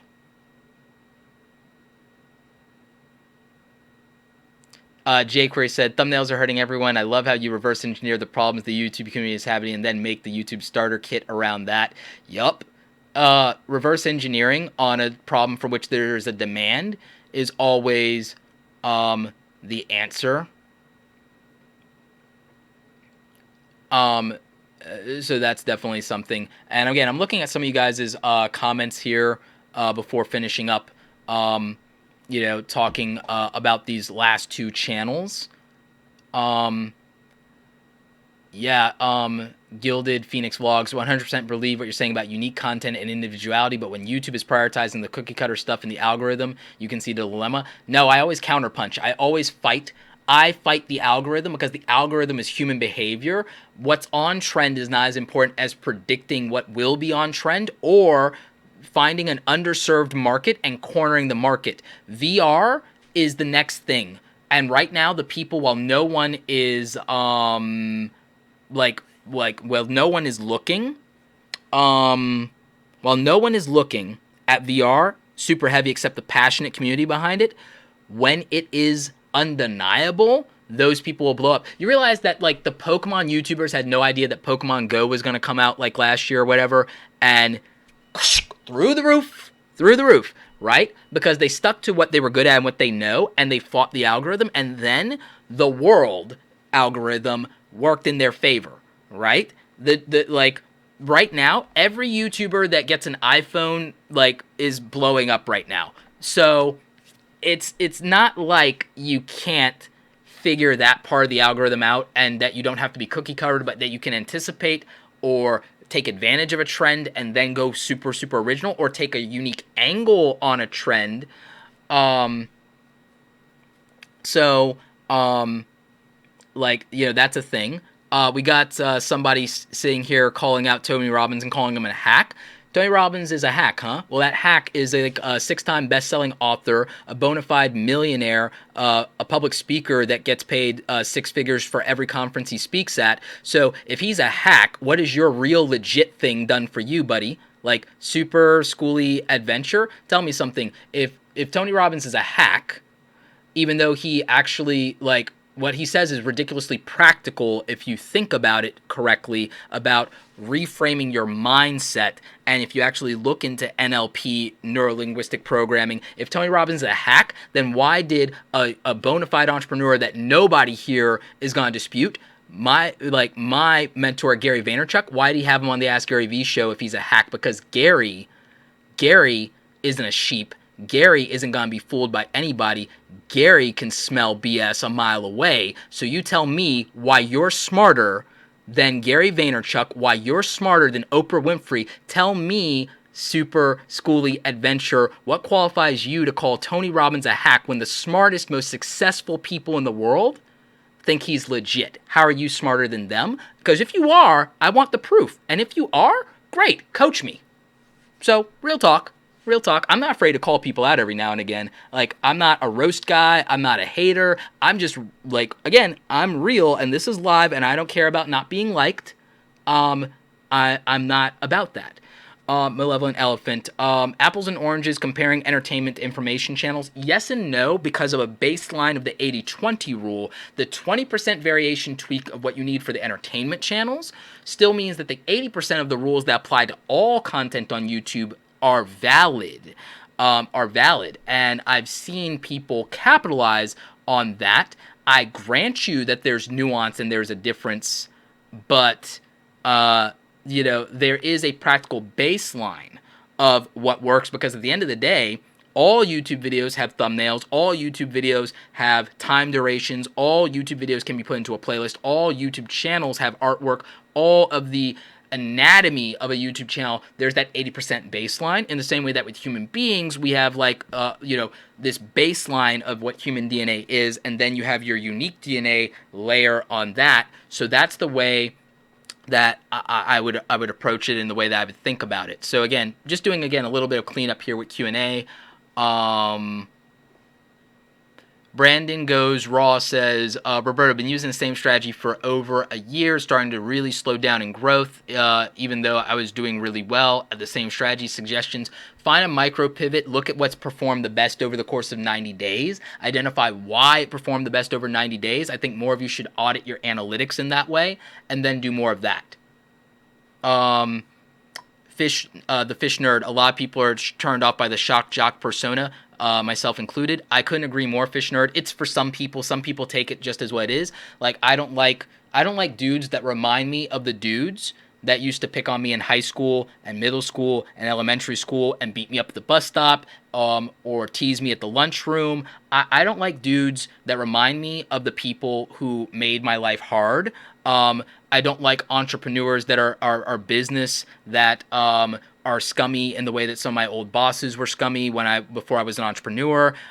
So those things bother me and turn me off. That may not be everybody's experience, but like, that's why I feel the way that I do about certain content creators on this platform, is they remind me of people that made my life challenging and difficult, that picked on artists and creators like me and other people, and nerds that were into comic books and movies and anime when that wasn't the cool thing to do. When I was doing photography in high school, and when I was even into it in middle school, they would beat me up for being a camera nerd, believe it or not, and they would pick on me because I liked the idea of developing film in the dark room, and they would actually even tease me about like the smell from the chemicals from the dark room. That's a real thing, and those skills help me build a business that I'm successful in today. What if I had let those people win, right? So like, I don't like creators like that I see getting popular that do things that remind me of the bullies from high school that would have been the difference between me being successful and helping other people and making a difference in the world. I don't like people who pick on artists and nerds and creative people like that, and people who remind me of that, even if they're not that. If they remind me of that mentality, it's an immediate turn off and a disconnect for me, and it doesn't matter how successful they are. I'd rather admire and be homies with people who earn their success by lifting people up and creating value than showing off or being very bravado driven and things like that. I gravitate toward people that are more modest in their temperament, more earnest in their temperament, are people of generosity and things of that nature. And so that's probably why I gravitate toward my friend Evan Carmichael. That's probably why I like what I'm seeing in creators like Dollar Dude as small creators. Is why I have so much respect for my friend Owen Hemsath, who's built his and grown his business here on YouTube and in the real world. Won an award in California for small business ownership and development. The fact that he believes in small brick and mortar businesses and is helping them navigate digital. The fact that he does that while supporting his family, while in the third time in remission from cancer, like literally crushing cancer, eating it for breakfast. Like, I have so much tremendous respect for what Owen is doing. He's another marketer here on YouTube, Owen Video. You guys really should look at his stuff. But like, people like that are real to me, and like people that I don't think meet that caliber and don't have a respect for people and their struggles, and people who I don't think prioritize empathy. I don't care how popular or trendy what they do is.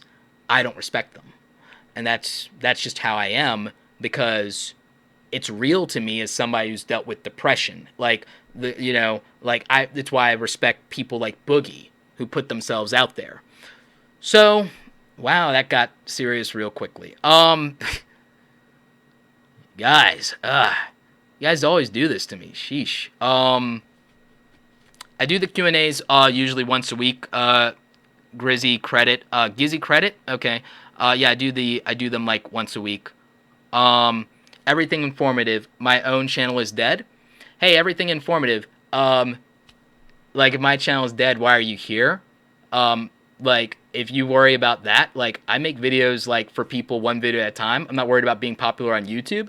YouTube can close tomorrow. I still got a 6-figure business, homie. What do you got? So, salt. So there we go. And again, winning is its own success, guys. Whenever anyone's ragging on you, whenever people are bagging you, whenever people are putting you down, whenever they're telling you, oh, your channel's dead, or oh, your sub count, bro, or whatever. That's why I tell you worry about real world goals, because like, what I'm most proud of is not my subscriber count. What I'm most proud of is that I showed up and I did 1,000 videos. There's almost no one on this planet who's done 1,000 executions that they can be proud of anything. And so that's where I feel like I beat people, is that I'm willing to outwork everyone here. I'm willing to outwork all of you. All of you, if I can get my editing time and I can get my production time, and I'm getting ready to outsource almost all my editing, if I get all the work that I put into doing anything down to half, I won't take that half time back and play my Nintendo Switch or anything like that, or go chill out on the beach somewhere. I will literally just double my output, go to 2 videos a day, really depress people who think they don't have enough time to make content, and go to 2 videos a day like Gary did. Like, oh, people say, oh, stuff like, oh, my channel's dead or whatever. It's like, wait till I get my editing team, wait till I get the production team, wait till Cam really is built out, and then wait till the consulting business is doing 3 more clients, and I can finance a lot of stuff. And guess what happens? When that happens, and people are manufacturing content around what I do, you know what'll happen? What'll happen is I'll go to 2 videos a day for a year, the channel will explode, and if I end up with a gold play button in 3 years, and then people want to still talk trash when I've done that, and when I've built 4 successful businesses, when I'm a 3-time best-selling author 5 years from now, when people still will want to talk crap when I've done accomplishment after accomplishment, moved goal after goal, when I've helped tens of thousands of you reach your goals, build your businesses, get silver play buttons if you want it, get silver play buttons if you want. You know what I'd love to do? It's like I stopped counting and stopped keeping track. It'd be I'd set a goal for next year. You know what's an interesting goal for me next year? An interesting goal for me next year is if I can help 100 of you for sure get silver play buttons, and I'll do it literally just to stick it to the trolls and the haters in the comment section. I will help 100 of you get silver play buttons next year, just literally to throw it in the face of every troll and every hater and everybody who says best practices don't work and that they need a viral video or that they need to do clickbait.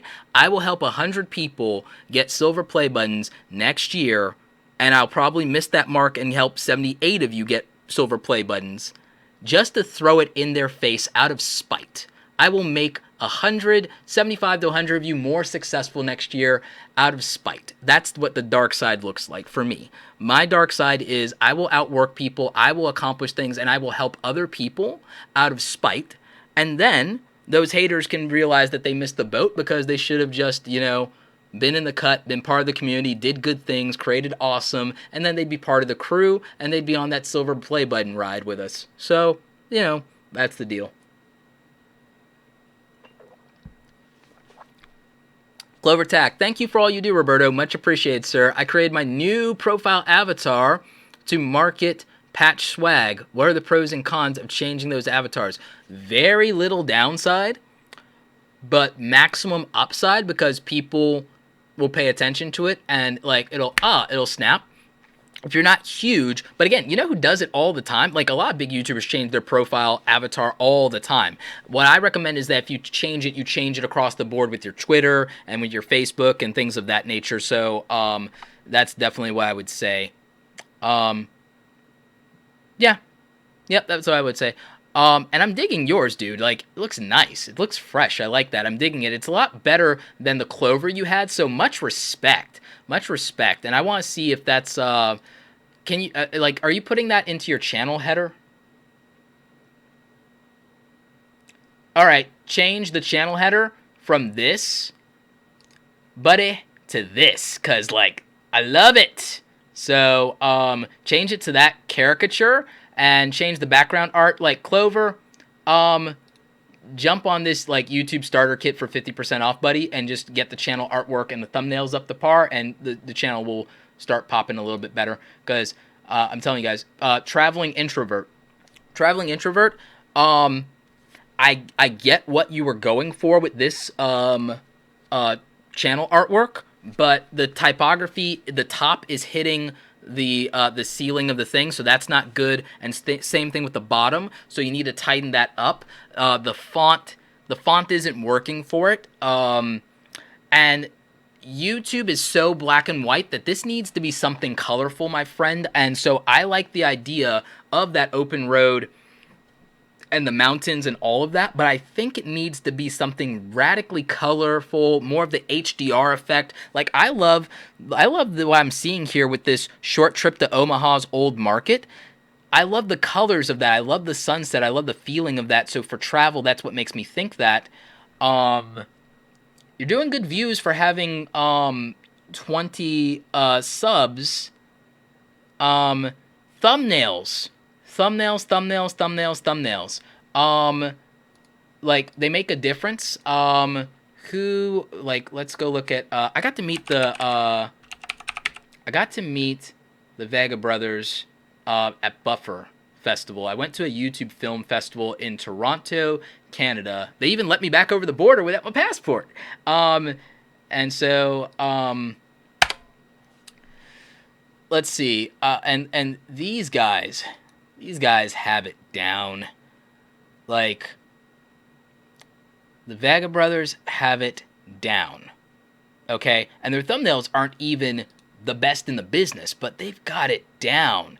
They're colorful, they pop, they create context, the type is readable most of the time, and, I mean, these are solid thumbnails. And again, it's not a comparison game, it's to give you ideas, it's to inspire you. When I want to do really good photography, I look at like somebody I really admire, Brandon Wolfel. I look at my friend Terry White, Adobe product evangelist Terry White, and so I look at what my friends are doing, not for a comparison game, but to get inspiration and to step my game up, Just like anything else I've done, I look for people who can push me forward and bring out my next level and my potential, and I also look at what I would like to seek from myself.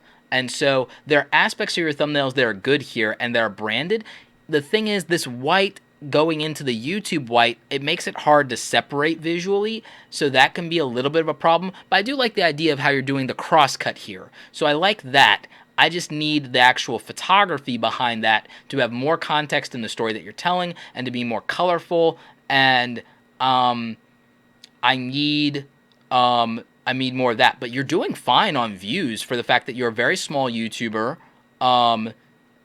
And I would also say frequency of uploads, of course, always matters. The best thing is if you can go to at least once a week and do this more often. For travel videos, I know that you may not be traveling every week, but I would say put travel tips, travel gear, and things like that, and that could definitely help. So the traveling introvert, I would talk about that. I would also do some videos that are about being an introvert and still trying to be outgoing, because I think that that's something that people need. It's something that I need. Like, so, you know, that's what I would say. All right, so, I can't, Fof? Okay. Foff, I don't really understand your channel. It looks like you're talking about different things. You got big YouTubers here, calling out Rice Gum. You got some pranks. You're talking about Jake Paul.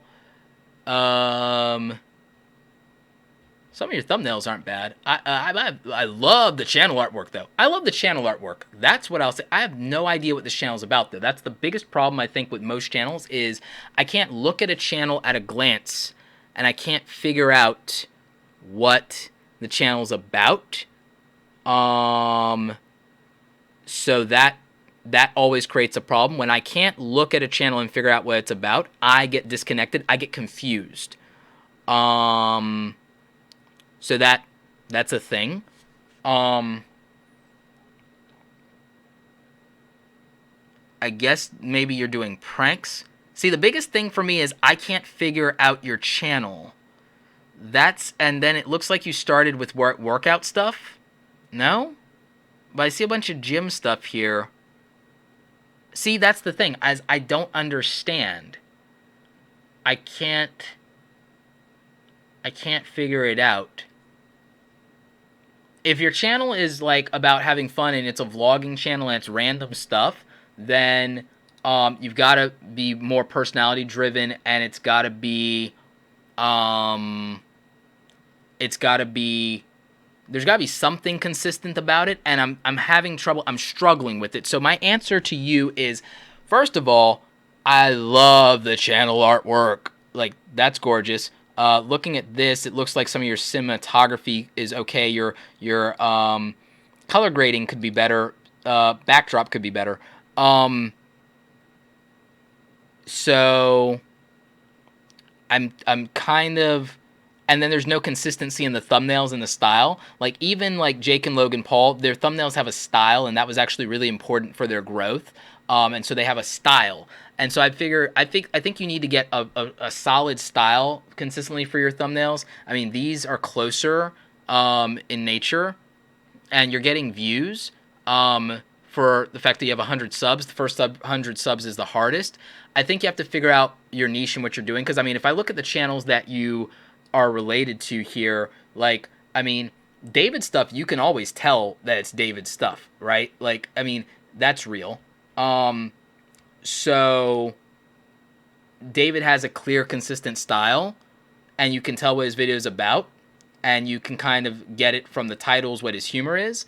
So I feel like you've got to figure out a consistent style. You've got to make it clear what your content is about specifically if we have no idea who you are. And I think that'd be probably the most valuable thing you can do. So that's my best overall advice for you. So yeah. Let's look at some of the comments here. Phantom of Darkness, no channel review, obviously, since you already did me not too long ago, but thanks again for all your help and advice. You are very inspiring. Marty's Garden, persistence, Roberto. I guess one day I will get your attention. Haha, I know you're a busy guy. Actually, being a full-time single dad, I may just be busier. Love from Australia. Marty, super appreciate that, man. Thanks so much. Oh, my buddy Chris, the Rewired Soul, Awesome Career Academy helps me immensely. Thank you, man. MTB Drop In. Roberto, big fan. Would love to be one of the 100. The 100. Jarrell says, yeah, make me part of the 100. Dark Side Gang, hashtag Team Tago. Yeah. Gilded Phoenix Vlogs. Thank you so much for your hard work. You put so much effort into everything you do. It shows. You tell us what we need to hear most, not just what people want to hear. Please keep up the awesome work. It helps so many. No, I super appreciate that. Like, again, I try to keep it at least 95%. Like because like the other 5% could end up in not safe for work territory. So I keep it 95.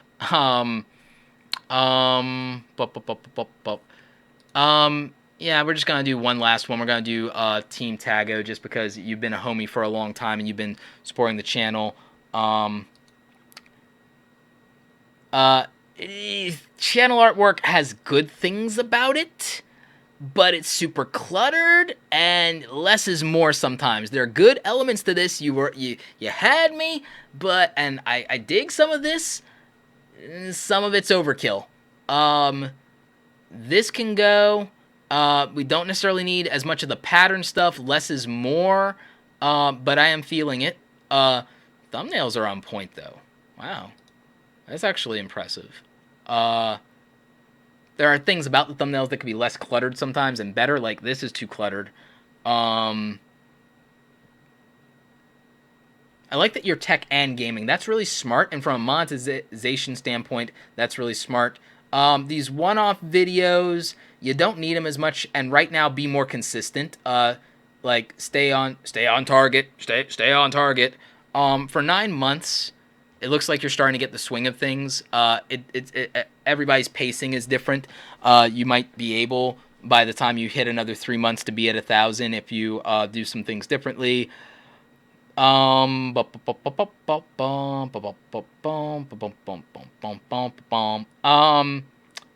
can't search for and discover a lot of your content. If I were trying to, I would work on that and I would think about that. If you're gonna do like Let's Plays, consider doing them live and then putting the red dot in front of them. For the NBA basketball stuff, what's helped you is when you put the basketball emoji in the... Maybe you start really rolling with these emojis, because I think it can help you. What's your most popular video?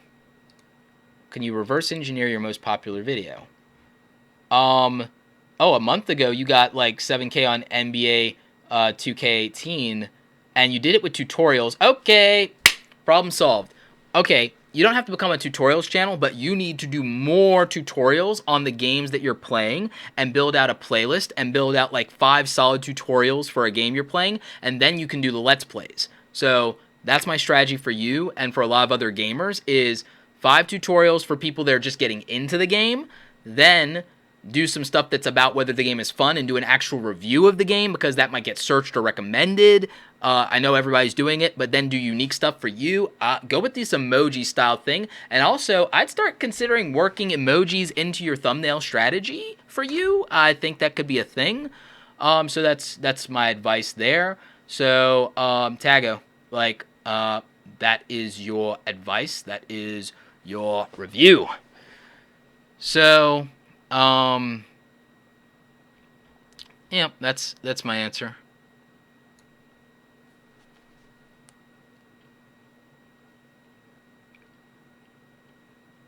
Uh, 420 King Bong reached 150 subs about a week ago. A week and a half after watching your tips videos, but got kicked off of Twitch for smoking.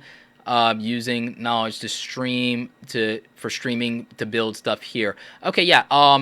Twitch is weird, and a lot of YouTubers are jumping ship to Twitch. Should have figured out a better way to structure that sentence.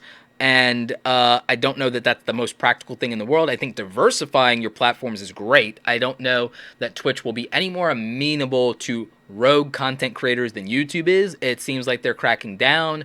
Bezos is all about that money, so, and he should be. He's the richest man in the world now. So Jeff Bezos...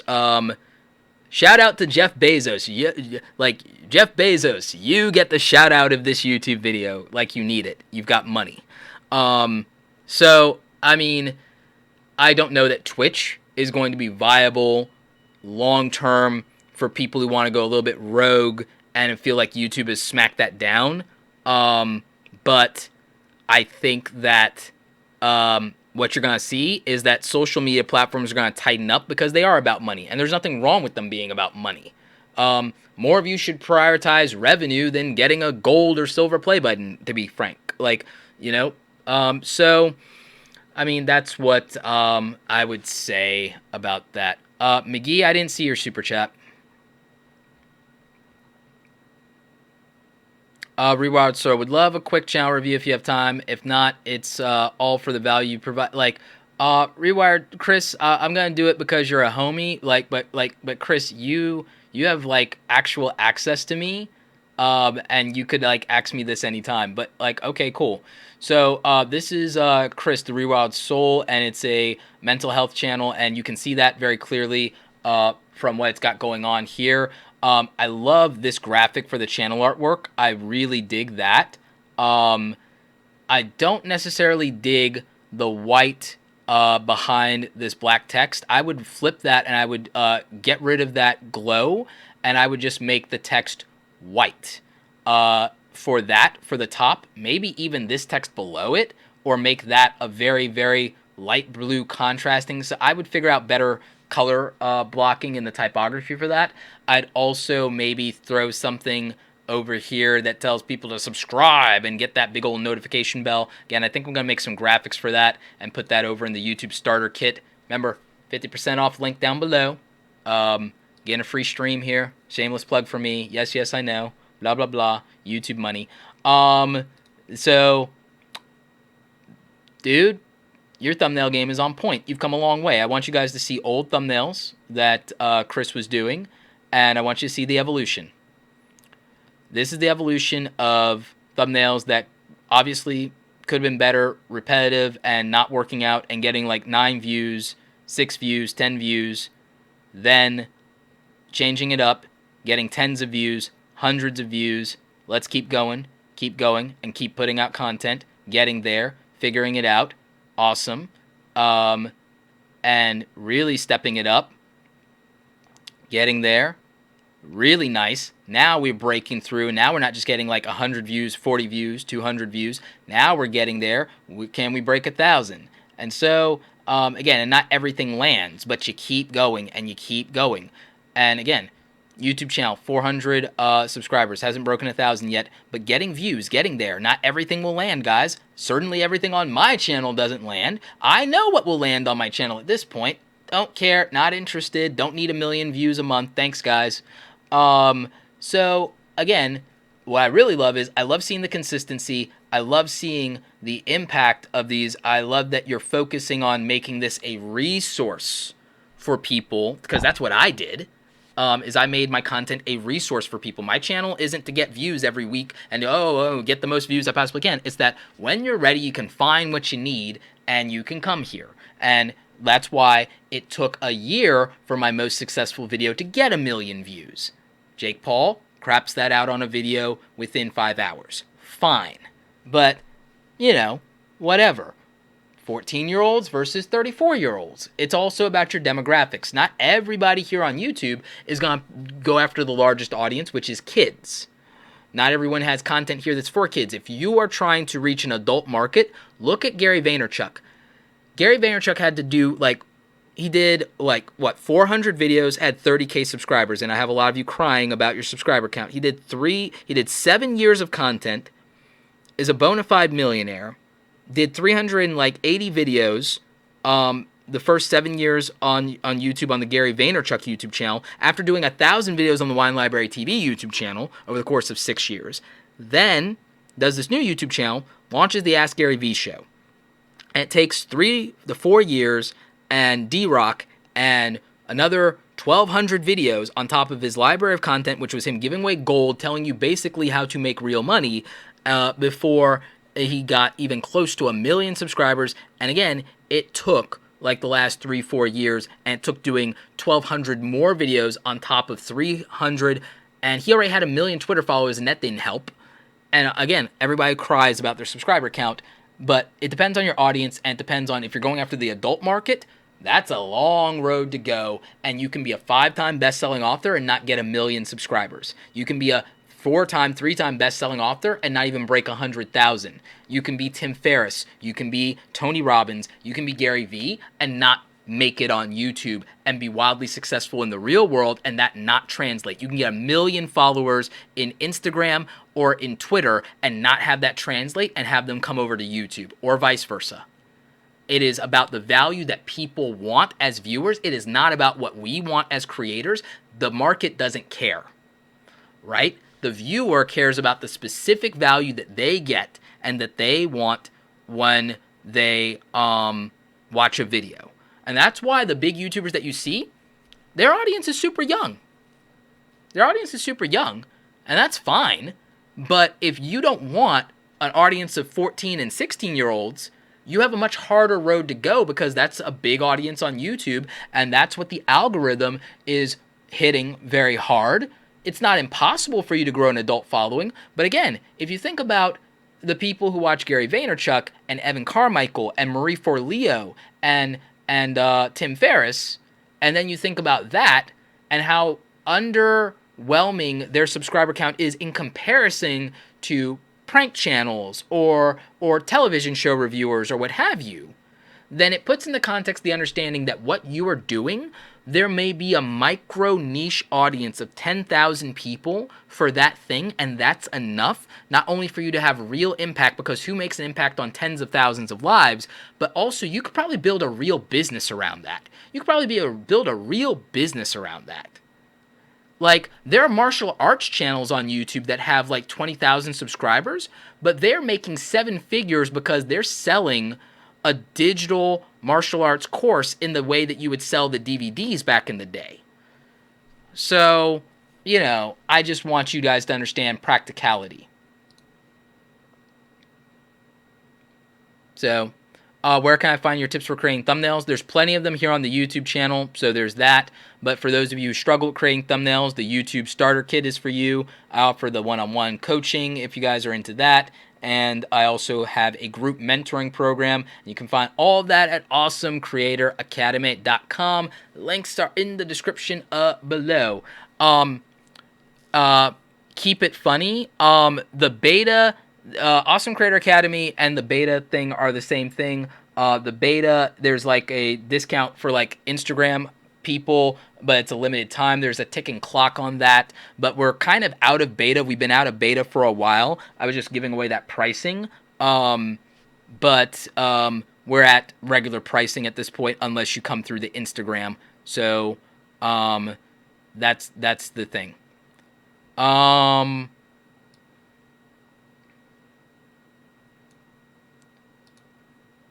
McGee Films, what was your question in Super Chat? You said it was at the beginning, but Super Chat doesn't let me scroll back to the beginning, unfortunately, which is really super weird. So I just need you to ask me your question again. But guys, we're getting ready to, we went over again by like a half hour yet again. But thank you guys for all the great questions and feedback.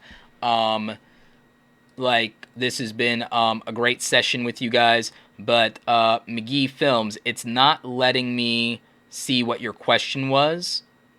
So if you have a question, I'll answer it. Like, I can't necessarily do a review for everybody who throws $2. And I've already gone over by half an hour and some change, and I'm like starving right now. I actually need to eat something pretty soon here because I skipped lunch, which I should never do that. No one should ever skip lunch ever. But if you have a question, I'll definitely answer it. Quick Shot Gaming says, "What's your opinion of YouTube networks?"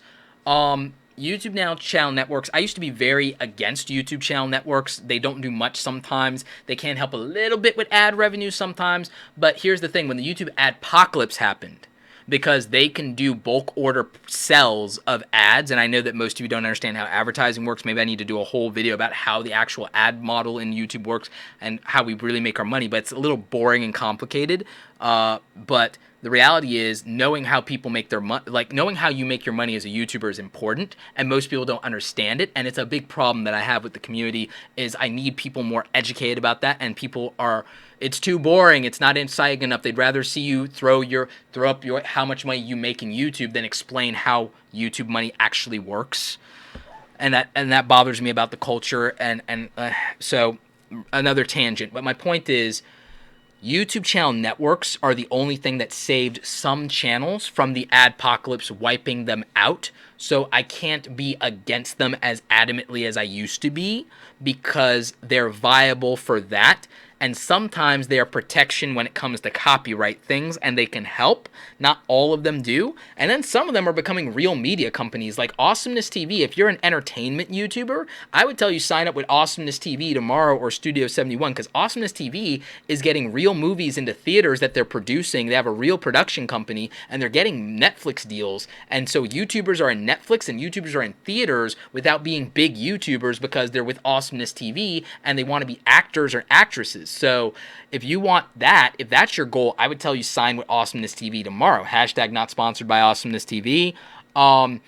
Full Screen is doing full productions, and they did Prank Me, and they had a space on his name, but it's a tremendous actor, young gentleman. Got to meet him from Girl Meets World. He played the character Farkle in Girl Meets World, and he played the character Jasper in this film Prank Me that Full Screen put out for their streaming service. The first couple episodes are free, and then you have to do the subscription, but it's like they're doing these real productions, and there's a real opportunity if you're in a network that is doing bigger things outside of YouTube, but also they can sometimes help you protect your ad revenue from Adpocalypse and Adpocalypse 2.0. So if you're a small YouTuber, I wouldn't go with a network. I would wait till you can negotiate leverage. When I was a small YouTuber, I signed with a network, and the deal I got was horrible. Today, any network will give me a 90-10 split, or will literally probably even some will give you a 100-0 split and let you keep all your revenue, and you work out a different deal. So, but you need leverage for that. So I would not join a network when you have zero leverage. And that's what I would say, and it's important. So great question. Great question. Tara Nikita, I'm publishing 2 videos a week, and it's a lot of work, even though I batch my content. How do I make the move to 3 videos a week in the future? You got to streamline the process for the 2 that you're doing. Find areas where you can save time and get more efficient. You might not be able to go right away from 2 to 3 to 5, but give it a little bit, and maybe you work your way up. Yes, Corey, Follow Magnus. Yeah, I can't pronounce his last name, but yeah, like Corey, he was the actor. Thank you for that. In Prank Me, and it's really good. Like, his acting was tremendous. Yes, if you're going to do game streaming, use an Elgato video capture card. Also consider running it through a mixer. And for your Let's Plays, you might want to turn off the in-game music to avoid copyright, especially for Nintendo. So yeah, streamlining the editing process, yes, that's super important. Such an Allman says, I was thinking of growing a channel that focuses on gaming, but I also want to make commentary videos. I was also thinking of making videos that relate to the internet. Then I would say, instead of making a gaming channel, work the culture of gaming into it, but make a channel that parodies internet culture and does commentary, and don't use gameplay. Go direct to camera. Look at Nostalgia Critic for inspiration. He's in the video, TV show, and movie review niche, but for theatrics, I think that the fact that people are not considering, they're doing standard cookie cutter stuff, and when you break out is where you do unique stuff and you do theatrics. That's what I would say. Everybody's supposed to do the super chats. All the networks are supposed to honor the 70-30 split that YouTube does on a super chat. They should be taking nothing from your super chats. What do you think about handling more than one channel to separate the niche from multi-language channels? For multi-language channels, they should have separate channels. 100%. They absolutely should. That's what I would say. What software do I use to edit? Danny asked. I use Adobe Premiere Pro for my recordings. I'm going to be using ScreenFlow and on Mac, Camtasia on Windows for tutorials, and for live streaming, Wirecast. So that's what I currently use. Yup. So guys, I'm hungry. Since you're hungry, what's your favorite food? I don't think I have a favorite food. I might have a favorite style of food. I like anything that's like foreign food, really, because I like flavors and taste. I like spicy food. That's the answer. I like spicy food. I like raw fruits and vegetables, and I like spicy food. In terms of meat, odd things for me. I'm an odd duck on that regard. Goat, pheasant, sushi, like those things, like lamb, deer jerky. So again, on meat, I'm like really weird, but I should be cutting more of that. I'm also becoming a tofu guy because I'm doing a half vegan thing just to kind of sort of hack living forever. So Since you asked about the fact that I'm hungry, there you go. Favorite foods? Spicy. Bribe me with spicy food. That's the answer. Anyway, guys, thank you for tuning into today's live stream. I'm cutting this one here because we're literally going into 2 hour and 30-minute territory, which is way longer. This was supposed to be an hour and a half, and you guys did it to me again. Final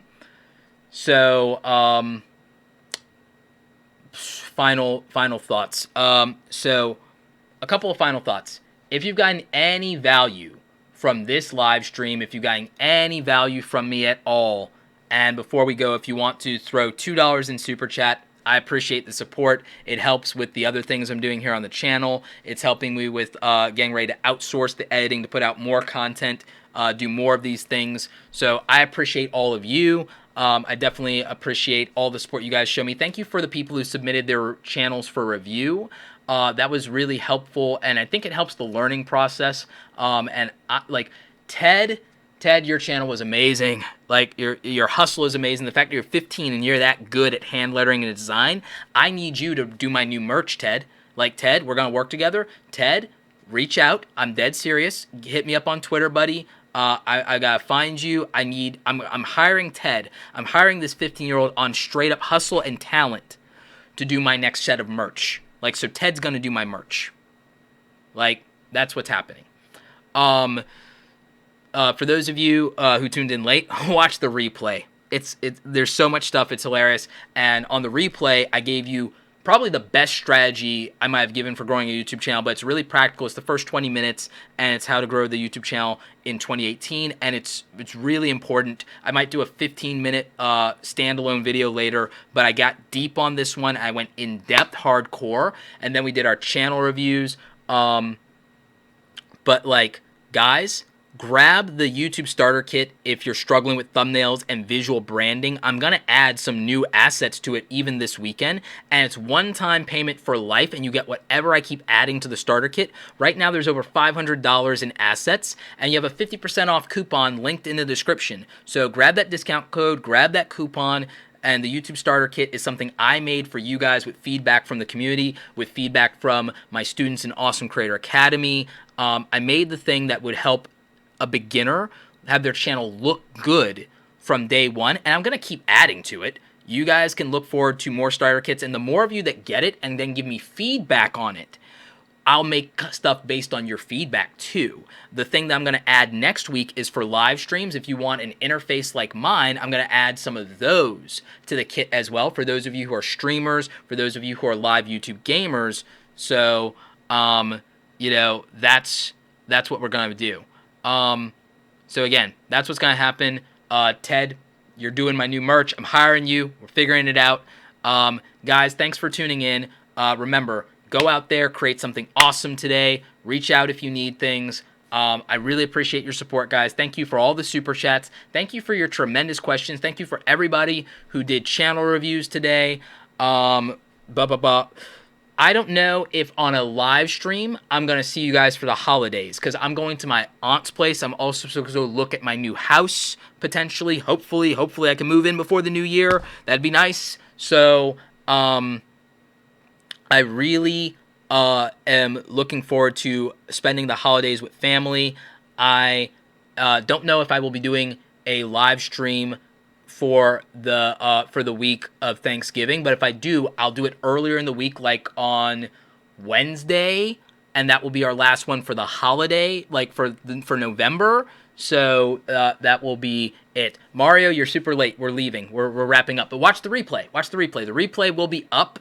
The replay will be up, and that will go up. And we've got DVR right now, and YouTube will process this. The reason I don't want to do 2.5 hour live streams, guys, is because YouTube takes forever to process it. That's the reason. So, guys, I appreciate you guys hanging out. Again, thank you for everything. Thank you for everybody who did super chats. Thank you for the channel reviews. Thank you for the questions. Last thing I'm going to point out, guys, I've got a new video out over on the channel. It's a response to Casey Neistat's video from the vlog yesterday from his Q&A, featuring yours truly in the Q&A, in the vlog. So you might want to check that out. And it's also about our thoughts and a deeper conversation on what YouTube can do to highlight the YouTube community more. And I really want you guys doing the polls and responding to the comments on that, because I want YouTube to pay attention to this. And so if you guys can share it, if you guys can get it out there, if you can get it, like, I mean, where are the views at on this thing yet? Like, what's going on with this thing? Oh, that's for releasing this morning. That's pretty good on views. So again, you know, it's some thoughts based on a Q&A that Casey Neistat did, that I was the last question is Q&A about what he would change about YouTube, and he brought up something that I think matters about the YouTube community needing to be highlighted and promoted more by YouTube publicly and verbally, and even putting some ad spend behind that, and not just YouTube Red and YouTube TV, but the organic homegrown community and creators. And so we had some thoughts on that. So guys, please show that video some love. Please get it out there, because I would like YouTube to give some thought to ways that they can advocate more for the community and highlight the community with regard to the marketing and advertising. I had some ideas about that, but I want your ideas. I want your thoughts. I kind of wanted to see what we can do about hacking a dialogue with YouTube. Anyway, guys, so that's what's going on with me. That's what's going on with the live stream here. We're closing out. It's Friday. I've got no shortage of work to do. In fact, I've got a meeting in 15 minutes. Crap. So, guys, I appreciate you. Thank you for all the love. Catch the replay if you missed it once that's up later today. Guys, go out there, create something awesome today, wherever you are. Take care.